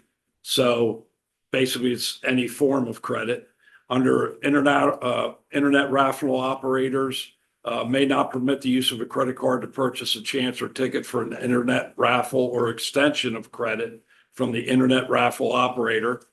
Under charitable gaming as well, raffle entry by a payment management system does not permit the extension of credit from the person or organization to an individual who purchases a raffle chance or ticket. And then fantasy contests and the conditions of operation prohibit the extension of credit from fantasy operators or to a fantasy contestant. So some of them specific, can't use a credit card. Others, the prohibition of credit means that the operator cannot say to you, hey, I'll give you a credit of $100 to play. Yep. And then you can pay me later. So there's the two caveats cut out. I appreciate that. Yes. Yes, slot machines and table games, internet raffles, and liquor wholesaler. And then not specifically in statute, but you wanted a broader net on that. So with that original request, there are some places that will not accept your bail in the form of a credit card Okay, in the state. That was a wide net. that is From the request was to ask about just generally credit cards. But specifically slot machines, table games, and internet raffles. So can you please go over the amendment that we Yes, have? Thank you. the very amendment. much. So the director had flagged a couple of things in his testimony at the time of the public hearing, specifically concerns about the confusion between the proposed language in the bill and current rule provisions, which is why I've given you the rule that are in Oh, I section see. 5 of the bill, subsection 5. And also noted that digital wallets and prepaid cards would be difficult to regulate. And so, and I'll just also say, but this is maybe an opening shot of the proposed amendment. And thank you, Representative Mallon, for sort of bearing with me as we worked on this. In looking at the statute, in particular, just the section I've given you, 1201, 1203, excuse me, subsection 2, the bill is amending paragraphs C, F, and G. Yep. So this is actually just rulemaking provision. So the director shall adopt rules governing the conduct of sports wagering in the state, which must, at a minimum, include the following. So the structural framework for sports wagering provisions like this are to be developed through rule, and the specificity is listed here about must include at a minimum. And so the proposal before you, Okay. it retains those sections of the bill Mhm.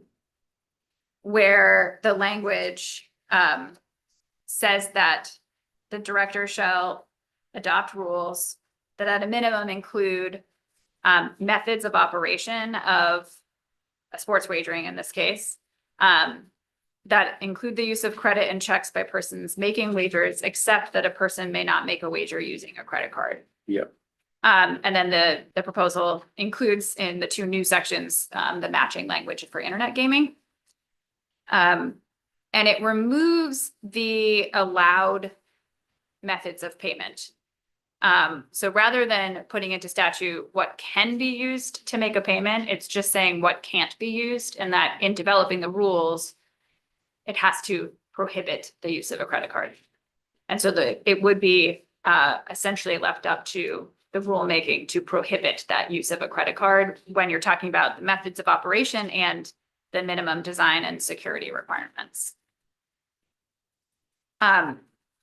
I believe that this would accomplish the goal to prohibit the use of credit cards, but allow for the director to have the authority to both continue to operate under existing rules for methods of payment. So long as those methods do not include the use of a credit card.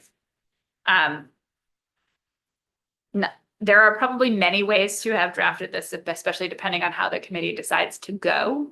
This is seemingly simplistic, but I think accomplishes the goal. And the director can weigh in on if he agrees or disagrees with that. But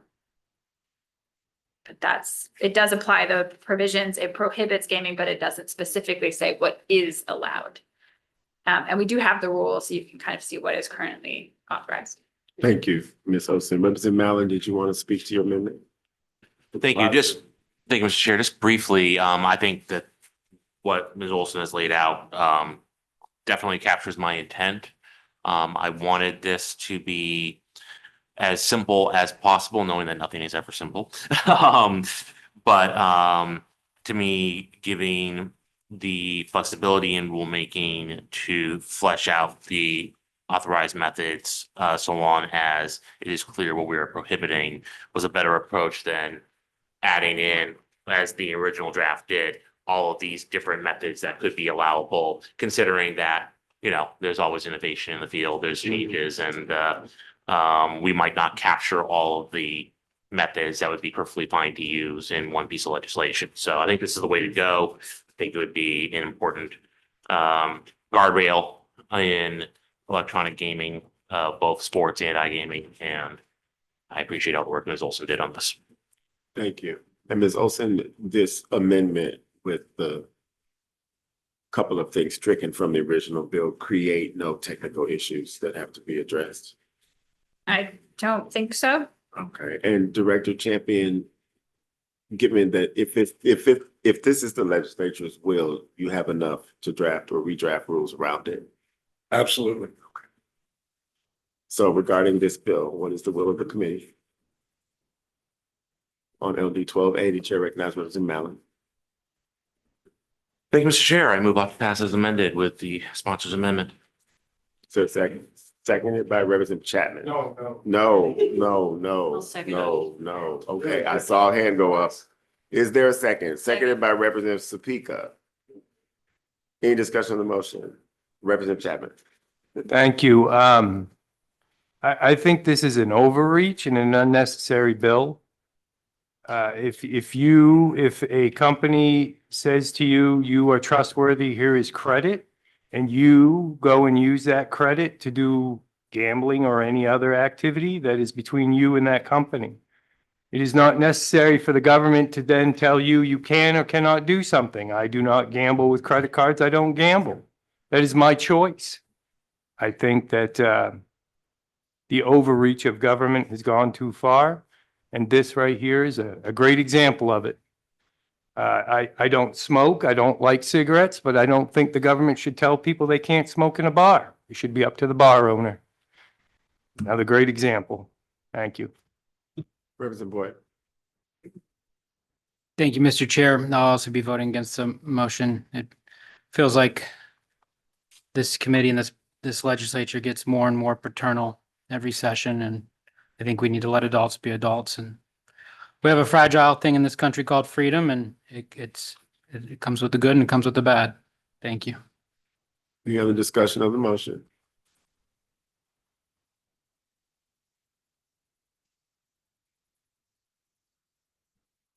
Chair recognizes Senator Timberlake. Thank you, Mr. Chair. I'll be voting in favor of the motion. It's not because I don't believe in freedom. It's not because I don't believe in a lot of other things, but it's because that I know what gambling addiction is, and the company may have given them credit and may have done all those things, but it might not have given them credit to go gambling with, and that's why DraftKings and a lot of other companies have made allowing gambling on credit cards illegal, or they don't want to accept them because till you've gone and cut a buddy down off the rafters because he over gambled, I can't support it for those reasons. I mean, I'll be supporting it for those reasons because I watched him build up all his debt on credit cards and everything else and just couldn't take it anymore. So that's why I'll be voting in favor of the motion. Representative Chapman. No, I've never cut a buddy down from the rafters from gambling. However, DraftKings is their own company. They decided on their own and used their liberties to not use credit cards. Made their own policy. Good for them. I have no issue with that. Yeah. Representative Frost. I can appreciate all the comments, but my daughter's boyfriend, who is 24 or 25, has, talked a lot to us about his friends who are already involved in all this gambling. And I just think that age group is very susceptible, and I will be supporting the motion. Sarah Dusan. I'll be supporting the motion. In my own gambling, I appreciate the need to leave the casino and go out in the hallway to the ATM if I want to throw away more money. And I think this is good maternal policy versus paternal.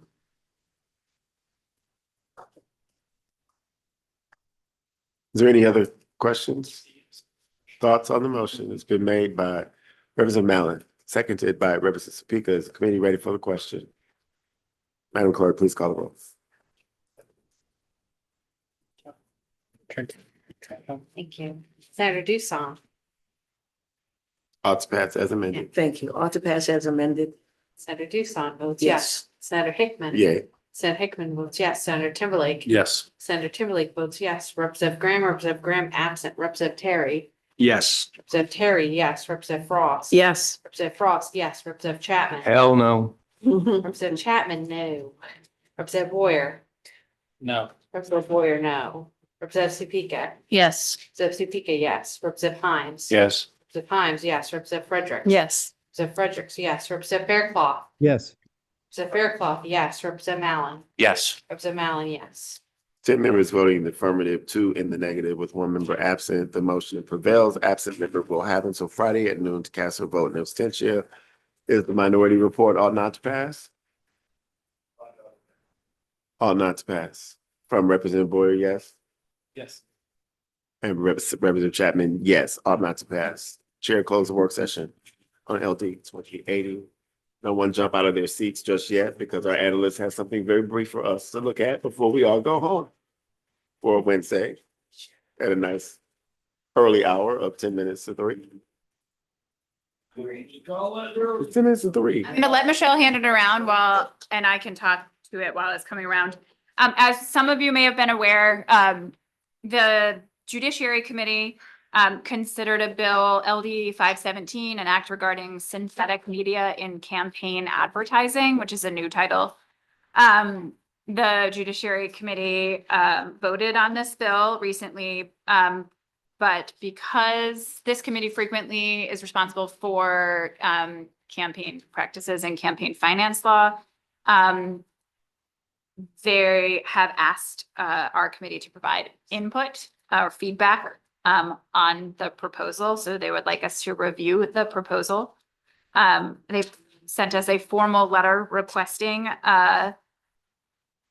asking if our committee would be open to having Representative Kuhn, who is the House Chair of the Judiciary Committee and the sponsor of the bill, an opportunity to present the majority committee amendment to this committee and to receive feedback on the proposal.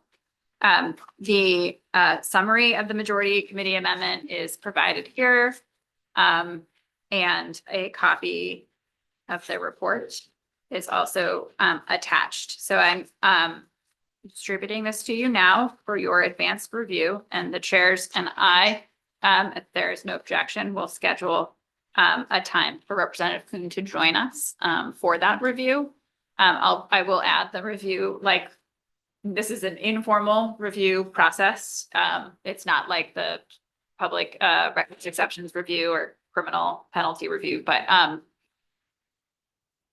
comments that the committee makes may be taken under advisement, but we cannot direct them to change anything about the report. So they are looking for feedback on the proposal. Thank you, Representative Boyer. Thank you, Mr. Chair. it all blends together, but, did we deal with this last year or the year before that as an official bill? I believe we had a bill before the committee last session. If memory serves, which did do a great job this morning, or like an hour ago. I believe it was printed rather late. And at that time, the committee did not want to address those issues. And so there was a task force associated with AI. And there were recommendations from that task force work. I don't know if these are specifically related to that task force report or not, but I know the work Yeah. from that influenced. Was Representative Kuhn before us for a similar reason as before? Or did we have a public hearing in this committee? We had a public hearing on a proposal that was hers, related to deep fakes in, election. Is a different bill altogether. Communications, yeah. Yes, it's a different LD number, yes. If I recall, the bill was presented. The work sessions were scheduled sort of intermittently because there was out of town and people were ill.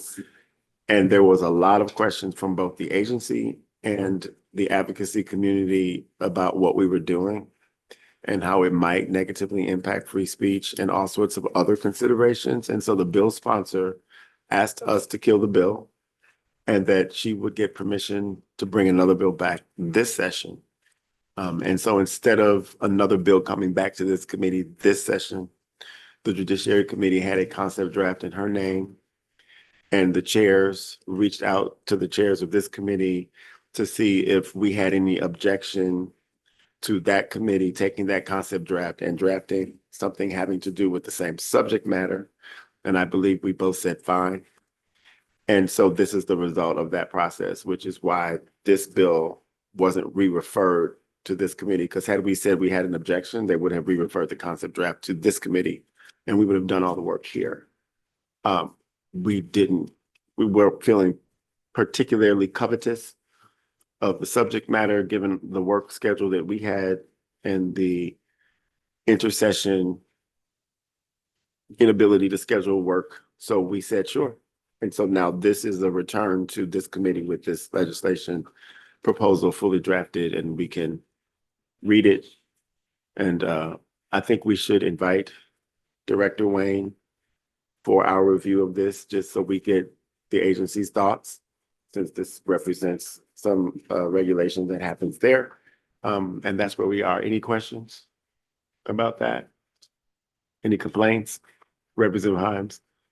Thank you, Mr. Chair. You said that there was a working group or subcommittee that met on this and there was a report that was drafted from that? Not specifically on this. There was an An AI. AI task force that looked at AI in many areas across the spectrum, like all of them, and had a report back. This bill connects on AI. It's connected to synthetic media deepfakes generated using artificial intelligence. So, but this is not from that report specifically, just that there is this sort of broader task force report out there on this. And the issue of deepfakes in election communications is one that is being contemplated by other states in the last 2 years. Especially it's appeared on the radar nationally and other state legislatures as well. I'll just add that at the same time that we had Representative Kuhn's bill before us about deepfakes in elections, we were also considering a agency bill for the Ethics Commission, and that was making some changes to the definition of public communication. And so I think there was a desire as well to have that go through before also changing. At least that was a sentiment expressed at the time that our committee was dealing with it at the time. So. Thank you for that reminder. Thank you, sir, Mr. Chair. In the essence of saving paper, I would like to see that. It's available online. I will send a link to the task force's report to the committee, the AI task force. Yes, thank you. And if you want a hard copy of that report, I believe OPLA would have extras if they exist. No, I don't believe OPLA had anything to do with this task force, but don't hold me to that. Okay. So, but there are reports should be available in the library. Thank you. The paper copies of the reports. Yeah. Any other thoughts, questions, complaints on this issue? Seeing none,